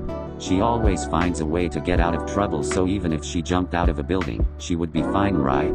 She would find a way not to die. Who knows, maybe she'll grow wings and start flying if that happened. Oh yeah, sure. Hey look, that guy has a bird's head. What do you think his quirk is? Cause she wasn't looking for some nice words of encouragement, it would be better to change the subject. Think it's hey green guy? Where did he go? Well, that was rude. Seems he left after saying the last stuff. So much for trying to make a conversation. Now was she? Guess I should get going then. Nothing important to add here. Everyone did the written portion of the exam normally. Nejire finished it. When it came to her studies, she wasn't bad, yet her lack of focus made it difficult to study, but she had some help along the way to the point where that was the part she was more confident with. That didn't mean she didn't felt nervous though. She probably had some answers wrong, but at the very least she has to have passed that part. And with that over, the tough part starts now. The physical part of the exam was explained, but none other than President Mike, also known as she can't remember what his name was. It should be public knowledge. That's gonna bother her for some time. The point is, B explained the thing, in his own way. They will be put to a designated location. Once they were there, they'll have 10 minutes to destroy or disable their enemies. These enemies are robots. There will be 3 types of them, 1-pointers, 2-pointers and 3-pointers. Each one will give you a certain amount of points. It's in the name, not complicated to understand. Well, something kinda interesting that happened was that a guy with glasses complained about the amount of robots in the paper they were given wasn't the exact one to the one they were being informed. And yet true, but that was just because he didn't let Mike finish, so because of that a familiar blonde guy shut him up with lots of curse words she doesn't remember. Pretty sure she heard a familiar chuckle coming from the same way the blonde was. So as you can guess, there is an additional enemy in the field. They are called 0-pointers apparently. These are supposed to be obstacles you need to avoid at all costs. Taking them out gives no points at all. Problem is, robots are hard to break. This is not a good position for the girl. As much exercise as he tried to do this past months, the results weren't bad, but they were also not great. The good news are that she can kind of control the amount of power each of her shockwaves has. She just has to focus a little bit, that way she won't have to waste any of her strength recklessly. Bad news is that she can only make about 10 normal shockwaves, 15 that are weaker than the others but consume less vitality, and probably 1 or 2 big ones that will probably make her faint. Basically light attack, heavy normal attack, and an ultimate move. All of that is fine and all, but the other problem is not knowing how fast these robots are. Shockwaves are slow, so she doesn't know how much strength she needs to break one, and doesn't know if she'll be able to hit one. They are all in the designated area. Nejire's whole body is shaking. It's hard to focus normally, so imagine how hard it is when you are this anxious. She is probably not the only one, at least that's what she hopes for when she starts looking around. There were many type of people present in her group, from a French guy, to a girl with muscles in her muscles. Welcome to Dr. Sahem. Well, maybe there weren't many interesting people there, but because of that it was easier to find a certain brunette, that's how you say it, right? Well, that wasn't the only thing that caught her attention. Now that everyone was wearing sports gear, which if you are asking yourself, hers it's just a blue tracksuit, that's not the point. The point is, he is wearing a normal white sleeveless shirt that shows some muscles here and there. Good for him. Nice doesn't matter. But it was his pants that made everyone around him chuckle, her included. They were a pair of pink tracksuit pants covered in lots of cat faces. Oh yeah, and red shoes, but that doesn't matter. His pants were funny. And now that she looks closely, the shirt had small cat paws too. That outfit doesn't suit him at all. Well, point is, she was already doing her way towards him. God knows she needs to talk to someone to put her mind at ease, and by the process of elimination, yeah, he was pretty much talking to him. Or try and break the fourth wall and talk to the audience, readers, whatever. Hey, rude guy. Remember? And before he was able to turn around, she was interrupted by a scream capable of making everyone's ears bleed. And start. Kids. Gotta follow the laws of the wild. With your lives on the line, only the strong will survive. He plays that game too much, man. Was the only thing she was able to hear coming from the glorified broccoli in front of her started running farther away from where she was. So now that she fully recovered, guess what? Yeah, she is behind everyone else. 5 minutes have passed. WRYY, ouch. Just like the excited Mike announced before his reference was interrupted, 5 minutes passed, and the remainings of countless robots were scattered throughout the city, inside the buildings, on the streets or rooftops. The ones present were destroying everything that came close to them. Nejire, on the other hand, was doing on. She had 6 points at least. Not bad, huh? Well, it was bad considering others had like 46 points already. She had lost a lot of her strength already. Light attacks do nothing against them. Normal attacks did the job, but only from a close distance. Think of it as a shotgun. Thing is, if she was too close, she could get hurt from them exploding afterwards. She kept moving. She could hear the sound of metal being cut, punched, crushed, etc. She was doing no progress. Her legs were not able to continue for much if she kept doing this. Just by running like a crazy person, she was getting tired. She wanted to cry due to her lack of skill when it came to this sort of stuff. Completely overwhelmed, she kept moving forward until she came across a 2-pointer. The size wasn't as big as a 3-pointer, but it still was enough to be intimidating. She tried getting close, trying to ignore the deafening sound of metal being torn to shreds in the distance. It made her ears hurt, and she was pretty sure every time it made itself present it came closer, followed by psychotic laughter that would make her heart stop millions of times if it came near her. Pessimistic thoughts overflowed through her head, trying her best to replace them by the image of her goal, being a cool hero loved by everyone around her. If she was able to help others like the ones that helped her during her whole life, she could be happy. She would not be a burden that everyone had to keep reminding to be careful of what she does. Once she was close enough to it, her hand started to glow in a yellow light that took the shape of a spiral. When it came out, it broke through the robot's defenses. Another point. But her small victory was interrupted by a sound that made her heart stop, the sound of buildings in front of her collapsing. What followed was not reassuring at all. The hopes that it was caused by a student's quirk were shattered, just like everything around the area it came from. It being an enormous robot bigger than the buildings around it. With each step it took, the floor shack, and it was coming her way. Everyone who was near her started to run from it. So that was a 0-pointer, huh? Was this the first step of her hero career? Running away from that thing? Her mind was completely blank. Her body was unable to move. Her brain couldn't process the severity of her situation, until she heard someone collapse. A guy with purple hair had his leg crushed by part of a building that collapsed. He will be crushed by that thing like an ant. Was it perhaps the face or the painful noises he made? She wasn't sure of it, but she was running. She couldn't hear anything around her. She couldn't even feel her body at all. She didn't notice when she was trying to get his leg out of there. But what she did know was that that thing was in front of them. It didn't even notice them. That unwavering bravery that filled her was replaced by the feeling of despair as tears started to come out of her eyes when she saw its foot above them. As she closed her eyes waiting for their deaths, nothing came. When she opened them, she saw someone or something beside her. The figure beside her was something out of her nightmares. Its head was covered by wires and its face was covered by 2 red metallic pieces. It had long and sharp fangs with a giant tongue coming from its mouth. Where its eyes should be were only 4 empty cuts with a green glow inside of them. In the middle of his head was the blade of a chainsaw, just like his forearms. Each one had a bait of its one coming out in the middle, but this one seemed to have teared through its skin. The blades, the arms, everything was covered in blood, cuts and bruises. Whatever it was, it stopped them from being crushed to death by the colossal robot. It tried to move as if pushing with all its strength. Every time it tried to do it, the rev of the motor could be heard, making the 2 students present cover their ears. Blood coming out of its body and the sound of its bones breaking because of the effort was followed by the giant thing above them moving little by little until the one beside her let out a scream that will haunt her till she died. The creature managed to lift the 0-pointer using all of its strength and threw him back to where it came from. Jai, hahaha, it's that the best you can do? You are going to need more than that to kill me. It moved to an unbelievable speed, leaving cracks where it once stood. Before the last limb of the 0-pointer hit the ground, it landed in the other thing's leg, thrusting its right blade into the metal and running through the robot's leg while cutting it. The robot tried defending itself with no results. The hand that tried grabbing the creature was cut in half, its remainings red hot, making a sound that echoed through the city. She couldn't help but close her eyes once they hit the ground, and once she opened them the devilish creature was gone, but the sound of it cutting was not. It only stopped until it came out of the robot's head. Where once stood the colossal figure was covered with its remains exploding or set on fire. On top of all the chaos he stood. But after it all was over, her heart couldn't stop beating. The experience of being close to death will leave severe amounts of trauma.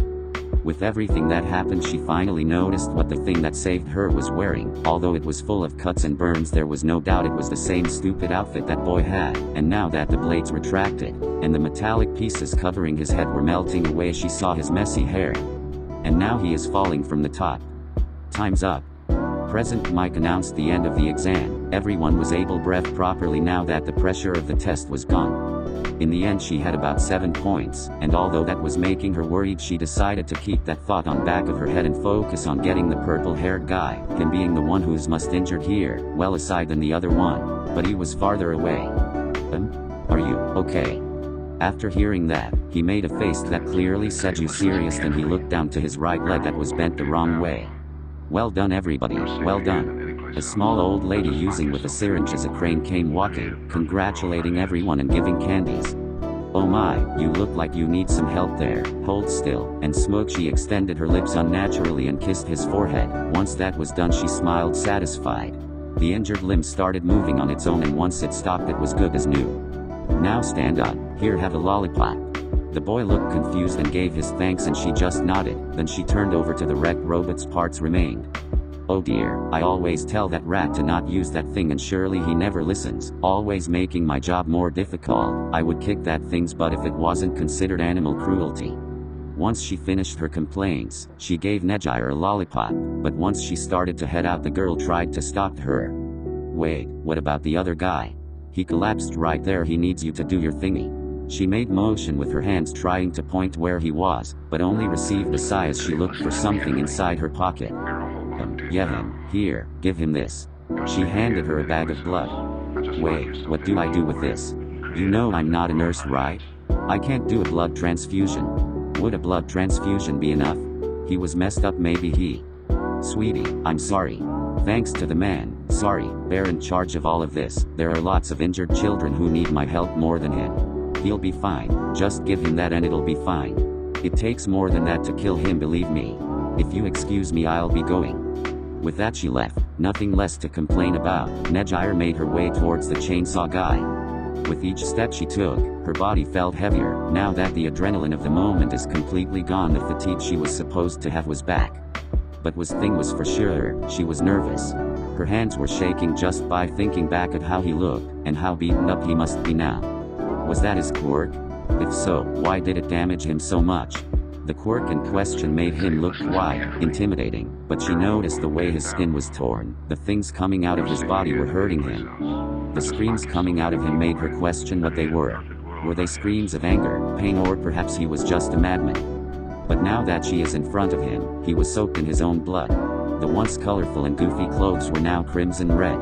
His skin bruised and cut to no end. She could swear there were severe burns and open wounds, but he was not unconscious, he was fully awake. "Hi, lady. Remember me? Why you are okay? I'm alive if that's what you mean. Not exactly okay, but I haven't kicked the bucket, but I can't move. How are you still conscious? Aren't you bleeding out? Isn't that supposed to hurt?" He seemed fine enough, he could talk normally, he did sound tired. She crouched near him, avoiding to touch any of the fluids coming from him. "It's not that bad, could be worse, still hurts like hell though. You know, for someone who looks so concerned you talk a lot. You still nervous?" "No, is just, I'm sorry. Here the old nurse told me to give you this." She tried handing him the bag, but only received the look of "You serious? Open it, and pour it into my mouth." Now he was the one who got that same look. And to that all he did was close his eyes and open his mouth. She opened it and threw all the contents inside of his mouth. His chest, that was once moving slightly every once in a while, it might as well have been not have been moving at all, but once the fuel reached that engine it came back to life, and so did the rest of his body, so much he was able to lift himself into a sitting position. "Right. Are you a vampire? We are under the sunlight, lady. Hopefully it didn't fried your brain, cause if that's your first guess that means you are a little crazy. You are okay now, is that your quirk? But isn't that thing your quirk? Do you have 2 of them? It doesn't matter, 1, 2, 7 quirks, it doesn't matter. I can't die, we've tried everything already, so there's no need to worry about details. Let's go, I need to get change out of this." He stood up and offered his hand, which she took. It's almost unbelievable how he got so much energy after laying half dead in the floor. "Wait. What do you mean by that?" "Of course details matter, man. Don't leave me like this." Chapter 5, The less I know the better. Perhaps it was just her wondering what happened to those who took the exam. Perhaps it was due to the uncertainty of what will happen to her. Will she fail? And if so, what would she do? Would she try somewhere else, or will she just settle for general studies in the same school and join UA? What if she passes? How would it be?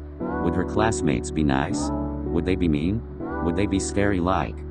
"Wait, I didn't even get his name," she thought while laying in her bed, her messy hair tangled around her neck, but most noticeable were the bags under her eyes. Something that wasn't expected from the girl who is known to sleep for about 12 or whenever she can.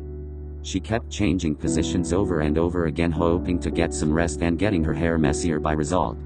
Perhaps it was all of those things together that were preventing her from sleeping. But one thing was for sure, whenever she fell asleep after hours of trying, she would wake up with her whole body trembling, and covered in sweat. Her mind kept playing her tricks. Maybe that's what happens when you almost lose your life and are later saved by the lost cousin of Edward Scissorhands. Funny enough, that guy also creeped her when she was a kid. Difference was that that movie wasn't a glorified gore fest. That was the biggest amount of blood she had ever witnessed coming out of a person. There wasn't much of a competition to begin with. Last person who had that title was her father when he went to give the dentist a visit. Almost fainted last time. Quite the story, but she's too tired to recall it. Hopefully it will all be worth it in the end, or she will curse whoever runs that place. Do you believe that there might be a reason people meet? Well, in this young lady's case you can call it luck or destiny, ahem, lazy writing, ahem, but the point is it happened. The people she stumbled, interacted, or helped that day or even before that have brought her to this point in time. I did it. You did it. I did it. She did it. A few minutes ago a letter with a hologram inside of it from UA came in the mail. It was a pre-recorded message done by All Might. He said she passed. She did great in the written portion. All the hard work that was done in an skit montage really paid off. That wasn't what she was worried for. You know what she was worried for. She sucks at physical activities, but just like always she got away with it. She almost didn't get in, but she did. By 1 point, but she did. She saved someone and that got her in. How lucky is that? The physical portion was evaluated by the villain points, but also rescue points. And this lucky girl was able to get enough just by the fact of running into danger to help one random guy. I passed. Despite the bags under her eyes, and her shaky voice, she kept running through the living room declaring her victory. Moon. I did it. I'm going to UA. And if you noticed, being saved was also a good thing. She wouldn't be here without the chainsaw guy, but that detail is something she doesn't want to think of due to a bad habit of thinking out loud at the worst moment possible, and mentioning that in front of her parents would be hard to explain. Maybe not hard, it was quite simple. The hard part would be them letting her out of the house until she 80. Hey mom, I'm going to UA. Depending on the context and who those words are coming from and who they are directed for, this could be an emotional scene. Perhaps a young man who looks like a Christmas tree telling this to the grave of a relative who has passed away a couple of years ago. Who knows, it could be quite touching to see that level of emotional blah blah. But that's not the case. The young guy, yeah, the grave, not really. What do you think about that? The message came this morning, will you give me a prize for it? Maybe clothes that don't make me look like a drag queen this time. These words were actually aimed towards a black-haired man who spent his free time napping and drinking juice bags. I think that if you call me that again, I'll throw you out of the window. Hey, eraser. Why are you so grumpy all of a sudden? Do you need a hug? That earned him a glare that could kill a man. It's badly enough that I have to teach a bunch of reckless brats this year, but with you there it would be even more of a pain. I'll make sure to expel you as fast I can. Oh come on. The principal said it would be a good way to prove that even someone like me can do good. I'll be able to learn from the best heroes in the country. And from you too as well. Don't remind me of that. Hopefully he'll probably just use like a guinea pig. God, you shouldn't even be able to interact to other people to begin with. It's already bad enough that you keep getting involved with that delinquent. Talking about him, why are you letting him get in? He is kinda rude. If you can get in, anyone can. But now that I know of his behavior, I'll have to keep an eye on him too. Just try and not get involved with anyone who might be a bad example for you once we get there. I don't want to get any more headaches. Is already hard with your head been empty all the time. If you keep trying to control who I talk to, how do you expect me to get a girlfriend anytime soon? I can't choose my own clothes, I can't go anywhere except school. Is that your only concern? Shouldn't you worry about making friends first? You know, learn how to walk before riding the space rocket. No, I already have Mike for that. We play games often, that's what friends do. One is enough for me. What worries me is dying V. Before he could finish the sentence, he saw a pair of red glowing eyes staring right through him. Alone. I was gonna say alone, that's what worries me. That worries me, that and the lack of fashion. I don't know what you are talking about. I heard that those are the finest piece of clothing they had. Mike is not a good influence for you, so that's a no there too. You suck at being a mother. But now that I have to be your teacher, I won't let you slack off for even 1 second, you hear me? Now go pack your things. Wait, you are kicking me out? The mom thing was a joke. I'm not talking about that. UA is known for having one of the highest securities in the country. It is because of this that it has been decided that students will now be living at UA. Each class will have its dorms where you will be sleeping. What Izuku feared was going to be the last words he would hear before being thrown to the trash, ended up being a little bit of exposition that made him calmer and slightly making his heart race by the thought of what would it be like to live that way. All of this is explained in the thing they gave you. You would know if only you paid more to what people tell you, kid. Where are you? Fine. Halfway through his lecture, the one who he was talking to left the room. UA dorms? Nobody said anything about UA dorms. Should I start packing? Should I pack everything? What should I wear for when I go there the first time? Would it be casual clothes or the uniform? How am I supposed to get the uniform? Will they send it or do I have to go there? She kept rambling over and over again, going up and down the stairs, while her dad kept trying to keep up with her, nervously mumbling to himself about random stuff while trying to stop Nejire from stumbling through the stairs. All of this while her mother remained silent in the living room, trying to hold back some laughter. They spent the whole night preparing what she was gonna use. All the fatigue of the day they might have had that time could wait a little longer. They had to pack things and celebrate. Sleeping could wait. Congratulations, you two. UA is a great accomplishment. The whole staff is proud of you two. Everyone will remember you as the two heroes that came from Aldera Junior High. Out of all that, there was something that was wrong for him, and the demon guy knew it. It was that word, that number. The two of you. Izuku knew this boy was a perfectionist, a narcissist if you will. Whatever happened, it all had to be about him. He always had to be the only one who succeeded. That's why it affected him so much that he got in. His face was priceless. The impotence that he must be feeling was a pleasure to see. After all this time, this was the best moment of his life.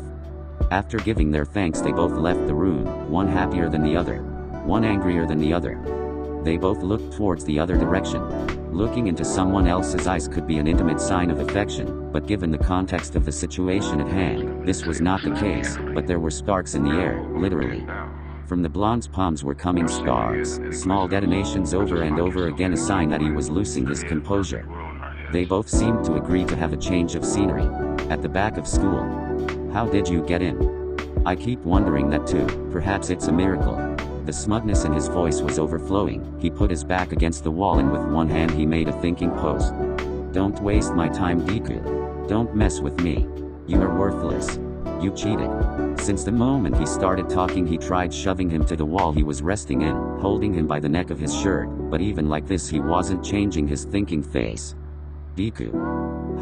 Think I made a deal with my dog, and now I'm a chainsaw man. Before he was able to finish, he was punched in the face. This wouldn't mean much, but considering this man never throws punches, this hit different.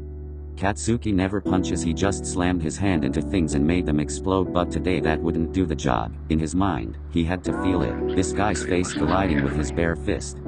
You think I'm joking? This isn't a game for me. I was supposed to be the only one who would come out winning out this dumpster. With each word that came out of his mouth, he made sure to kick Izuku while he was on the ground, each one more violent than the other, kicking his face, his chest, his stomach, as much as he could. The anger he had been feeling since he found out this guy would be attending the exam was being in full display today. Don't you dare look down on me, Deku. Don't you dare laugh at me again. I'll kill you if I see you there. Now that was mean. Once the last bit of his tantrum was done, he turned around and gave a deep breath to calm himself a little bit. When I told you not to go to UA, I was saying it out of the goodness of my heart, but now that you are going, I'll. The last threat he was going to give was interrupted. Before he turned, he felt a hand grabbing his leg, and the next thing he knew was that the possibility of reproducing was flying away into the sky. Izuku had used the moment he left his guard down to put his knee to great use. He kicked him right in the crotch. The family jewels, los huevos, the nuts, the dumplings, his balls, however you want to call them, were shattered.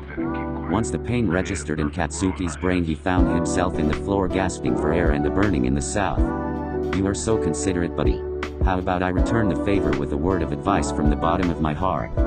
Now listen closely. He aimed carefully, savoring the moment, a moment to remember for all eternity, one to tell his great-grandkids.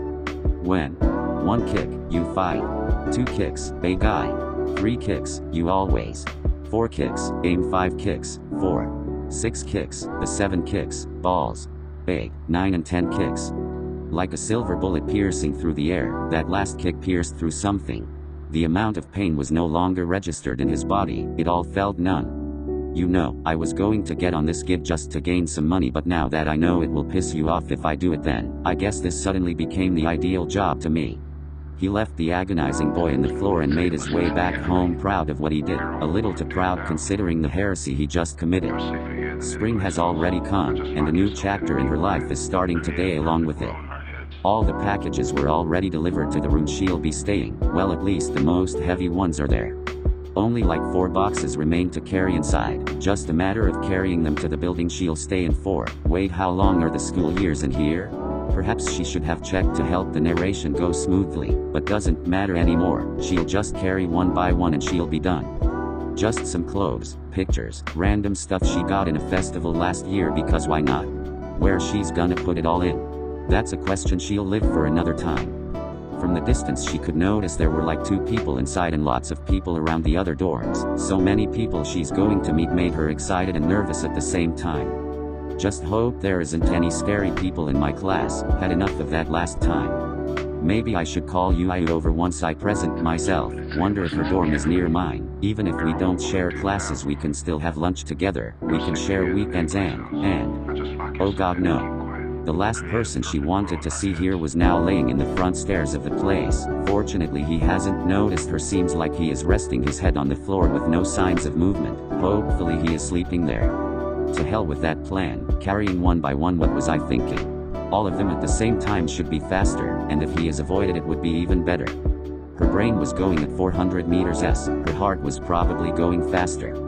Perhaps that sentence out of context would probably be misunderstood for something else. Excitement comes to mind, but in this situation the word that would probably describe this feeling would be anxiety. Last time she saw him he did seem normal at first. In the middle there was this thing that kept her awake at night for weeks, and in the end he just acted normal again. He caught her curiosity at first, cool, a vampire quirk thing, but the more she thought about it the creepier it got. Even though there's people with creepy animal faces, or the power to transform into mythical creatures, that one's cool, all of them are just quirks, just normal people. It was hard to explain, but she could feel something wasn't right with this guy. As unthreatening as he may look at first glance, his quirk shouldn't act like that. Of course there's cases where the body of a person is not completely compatible with one's quirk, but not to this extent. Add to that last time she tried questioning him, he avoided her and left. No one can break their bones, lose that much blood, feel how their tiered skin moves every time a small breeze came in contact with them, and act like nothing happened seconds later. I'm gonna puke. He also drank blood. Cool if you are a vampire, weird if you are just some dude. This is heavy. Just a little longer, almost there. Don't fall and fall. She was already halfway through the stairs. The longest 6 steps of her life were almost done and her arms were already shaking. That looks heavy, doesn't it? It is heavy. Now shut up and huh. Their eyes met, and with that her arms gave out. Once everything fell down, she left the sound of defeat. I knew I should have gone through the back. Maybe you should had. Now this is just sad lady. Want any help? Him offering his help in this trying times would be a nice gesture, but the little details are what matters, and the most noticeable one was the tone of voice. It was amusement. He was enjoying every second. HNGHHRGGG, I'm fine. Internal screaming was all that was going inside her head. The only thing she could think of was to take everything and make a run for it. It would be easier if one of the boxes didn't open. Thankfully it was just clothes, nothing fragile. Your arms are shaking a lot, you know. Why the rush? Is that the box of underwear? I can help with that one if you want. At this point he is just making fun of her. Ignoring him should be the first course of action, but thank God these are all just t-shirts or it would be awkward. Hello newers? You there? It was just a joke, don't worry. Hey, you. Oh, you are done. Want me to help you carry them? It's fine. I already helped the others with that. Okay. How many you can carry? How much are you gonna pay me? Ha ha ha ha. The face she made was one that had really plastered all over it. Hee. Okay, not funny, just give all of them here. Okay, be my guest, but I warn you they are heavy. And with that all the confidence she had in her strength was gone after he took them all like it was nothing. Or not. Show off. Is not heavy, you just need a little more exercise. Yet, he wasn't really intimidating up close, didn't really look weird or scary right now, just rude and a dick. Hopefully he stays like that, it's obviously better than the alternative. Maybe she'll keep her distance in case he wants to drink blood from someone, you never know. Congratulations on getting in. Think we are in the same class, so, yeah, you okay? Okay? Of course I am, why wouldn't I? Then why are you walking 10 steps away from me? You are hurting my feelings here, you know. Well crap. I'm not on. I just thought you might want space. Sigh, whatever, do as you please. Hopefully you will get along with the others when they come out of their caves. Oh, and ignore the ones in the living room, they have been at it for an hour now. Once they got in they quickly heard screams of 2 people shouting at each other, one with more of rich kid vocabulary while the other was just saying stuff that kids shouldn't repeat. It's him. Don't look at him. He can smell fear, keep walking. They took the elevator and made their way towards her room, and even now the screams coming from the living room could still be heard, along with music and voices coming from the rooms surrounding them. This was awkward even for him. Maybe it was time to retreat. If he wanted things to remain silent he wouldn't have come. I was wondering where the others were. Oh, who came here first, I wonder? Why were those 2 arguing? Who was the one with the glasses? He looked older than us, or was that just me? Oh, I forgot the other one's name. Should I call him Michael or Bay? Is that the uniform? Why are you wearing it? Oh, I think I was here first. When I woke up they were already arguing, so I'm not sure why. He is not old, that's just me. This is the only thing I have to wear, so yeah. Hey, it's not mean, he looks old. What about your pretty clothes? Oh, did you met the rest of our classmates? You are not in my class, do you? That sounded rude. Don't take it personal. Please don't bite my neck. Oh, so that's what this is all about? You are still creeped out about the vampire thing? It's just a quirk, miss. Yet a quirk? Is this your room? Yes, thanks for your help. See you later. She opened the door as quickly as possible. The uneasiness that was there at first dissipated completely. Maybe she was just being paranoid or something. Now that she was here it seemed ridiculous. But now that it was gone the only thing was embarrassment. You are not even gonna let me in? Everybody is so rude here. The only one who wanted to let me in after helping them was a guy with purple balls. Did you spend time with him? Of course not. He was charming but still weird. Sigh. I'm bored and desperate, but not that desperate. So what are friends for? I'll help you unpack. Let's go. No thanks. I'll do that myself. Why don't you go and wait outside? That's what everyone said. I don't have anything to do. I have nothing to unpack. I've spent 2 weeks here sleeping on the couch and the TV doesn't work either. I'm losing my mind. And what do you want me to do? Play dolls with you? Go ask someone else. I'll see you later. At this point she was just irritated, so she might as well close the door in his face, and so she did. So like the mature young man, he sat with his back on the door and proceeded to make what can only be described as rejected demonic noises. He even talked in languages. Porque estoy solido. No hay nadie aquí a mi lado. No habrá problemas hoy. De mi ya se han burlado. Amigos tienes que tener. Fine. You can get in G's. Just don't sing. Because he was resting his back on the door, he fell inside the moment she opened it, to hide the irritation in her face until she saw the victorious expression in his, and wasting no time he ran inside. So what do I do? Want me to help you unpack the sexy clothes? I can see why nobody wanted to be with you. Just sit there and don't touch any hay. The moment she took an eye off of him, he started looking into the boxes scattered in the room. You have some games or movies here? Don't look in there. You know, we never presented to each other. He laid in her bed eating a bag of potato chips she had in God knows where, while she unpacked everything. This was for the best, honestly. He wouldn't be helping, instead he would make a bigger mess. You're right. So, tell me your name, and while you are at it, say your quirk as well. With the whole mess it was every time she met him, this question never came to mind, so now that he mentioned it, she just turned her head to where he was and asked him straight away. You seriously don't give up on that? You are persistent, I'll give you that.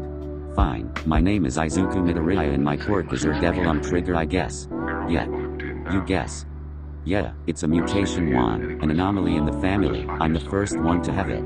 He said like the liar he was. Making names on the fly wasn't his speciality, but what she doesn't know won't hurt her. Especially after he was threatened to be put in a cage if he ever revealed to someone he made a contract with a demon. Oh, that's cool. I guess I'm next then.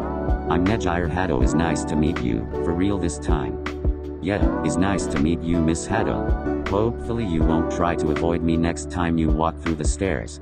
Yeah, I'm sorry about that. I just didn't know how to look at you after seeing you that way. You saw me empty, not naked, miss. No need to make things weird. I know. I'm just not good with that sort of stuff. Empty. Just imagine I'm a car and the blood is fuel. As long as I have some, I'm fine. Cars don't repair themselves when you put on some gasoline in them. Bad example, fine. Like a demon then. Is that why it's called devil trigger? Have you seen real ones? I saw one when I was little. He closed her mouth before she could continue. Now that she thinks of it, he is kinda rude. Hold up a minute. You are not good with violent stuff? And you chose the job that relies on you to be violent. Well, there are heroes that mostly help saving people. I could be one of them. But for that to happen, your quirk has to fit that type of hero. What did you say it was?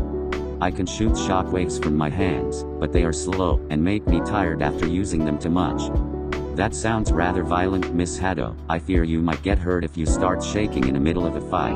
And let's not forget that the exam you went through relied on you breaking stuff. Sigh, I just want to help people. I'll just work on my sensitivity to that. You know I can help you with that. I remember once I got a steel bar going right through my shoulder. It even broke a few ribs as it tore through. Stop. I'm not ready to hear that. The lungs popped like they were balloons. That also reminds me of another time. Let me tell you, this one actually hurt. So I was hungry and there was a toaster and a microwave. She covered her ears anytime he started talking about a time he got hurt, being blessed by a weird imagination that can't help but picture everything she hears. So at this point it was just as bad as seeing it in real life. She just hopes he gets bored of seeing her make unintelligible noises. Hopefully he gets a new friend as soon as classes actually start so that he leaves her alone. So for now she just hopes she doesn't have to get involved with him. He may be an idiot and kind of a dork now that she managed to talk to him, but he still creeps her out, a little bit. Throughout her life she has always wanted to know about anything, whether a thing or a person. It didn't matter what it was. What is it like to do this? Who is that person? What does she does? Why is this like this? And on and on. but for the first time on her life she felt that it was best to not know more about a person. Thanks for listening. Remember to check out original in the description. Time's limited, so you must listen carefully. We're all locked in now. You're safer here than anyplace else.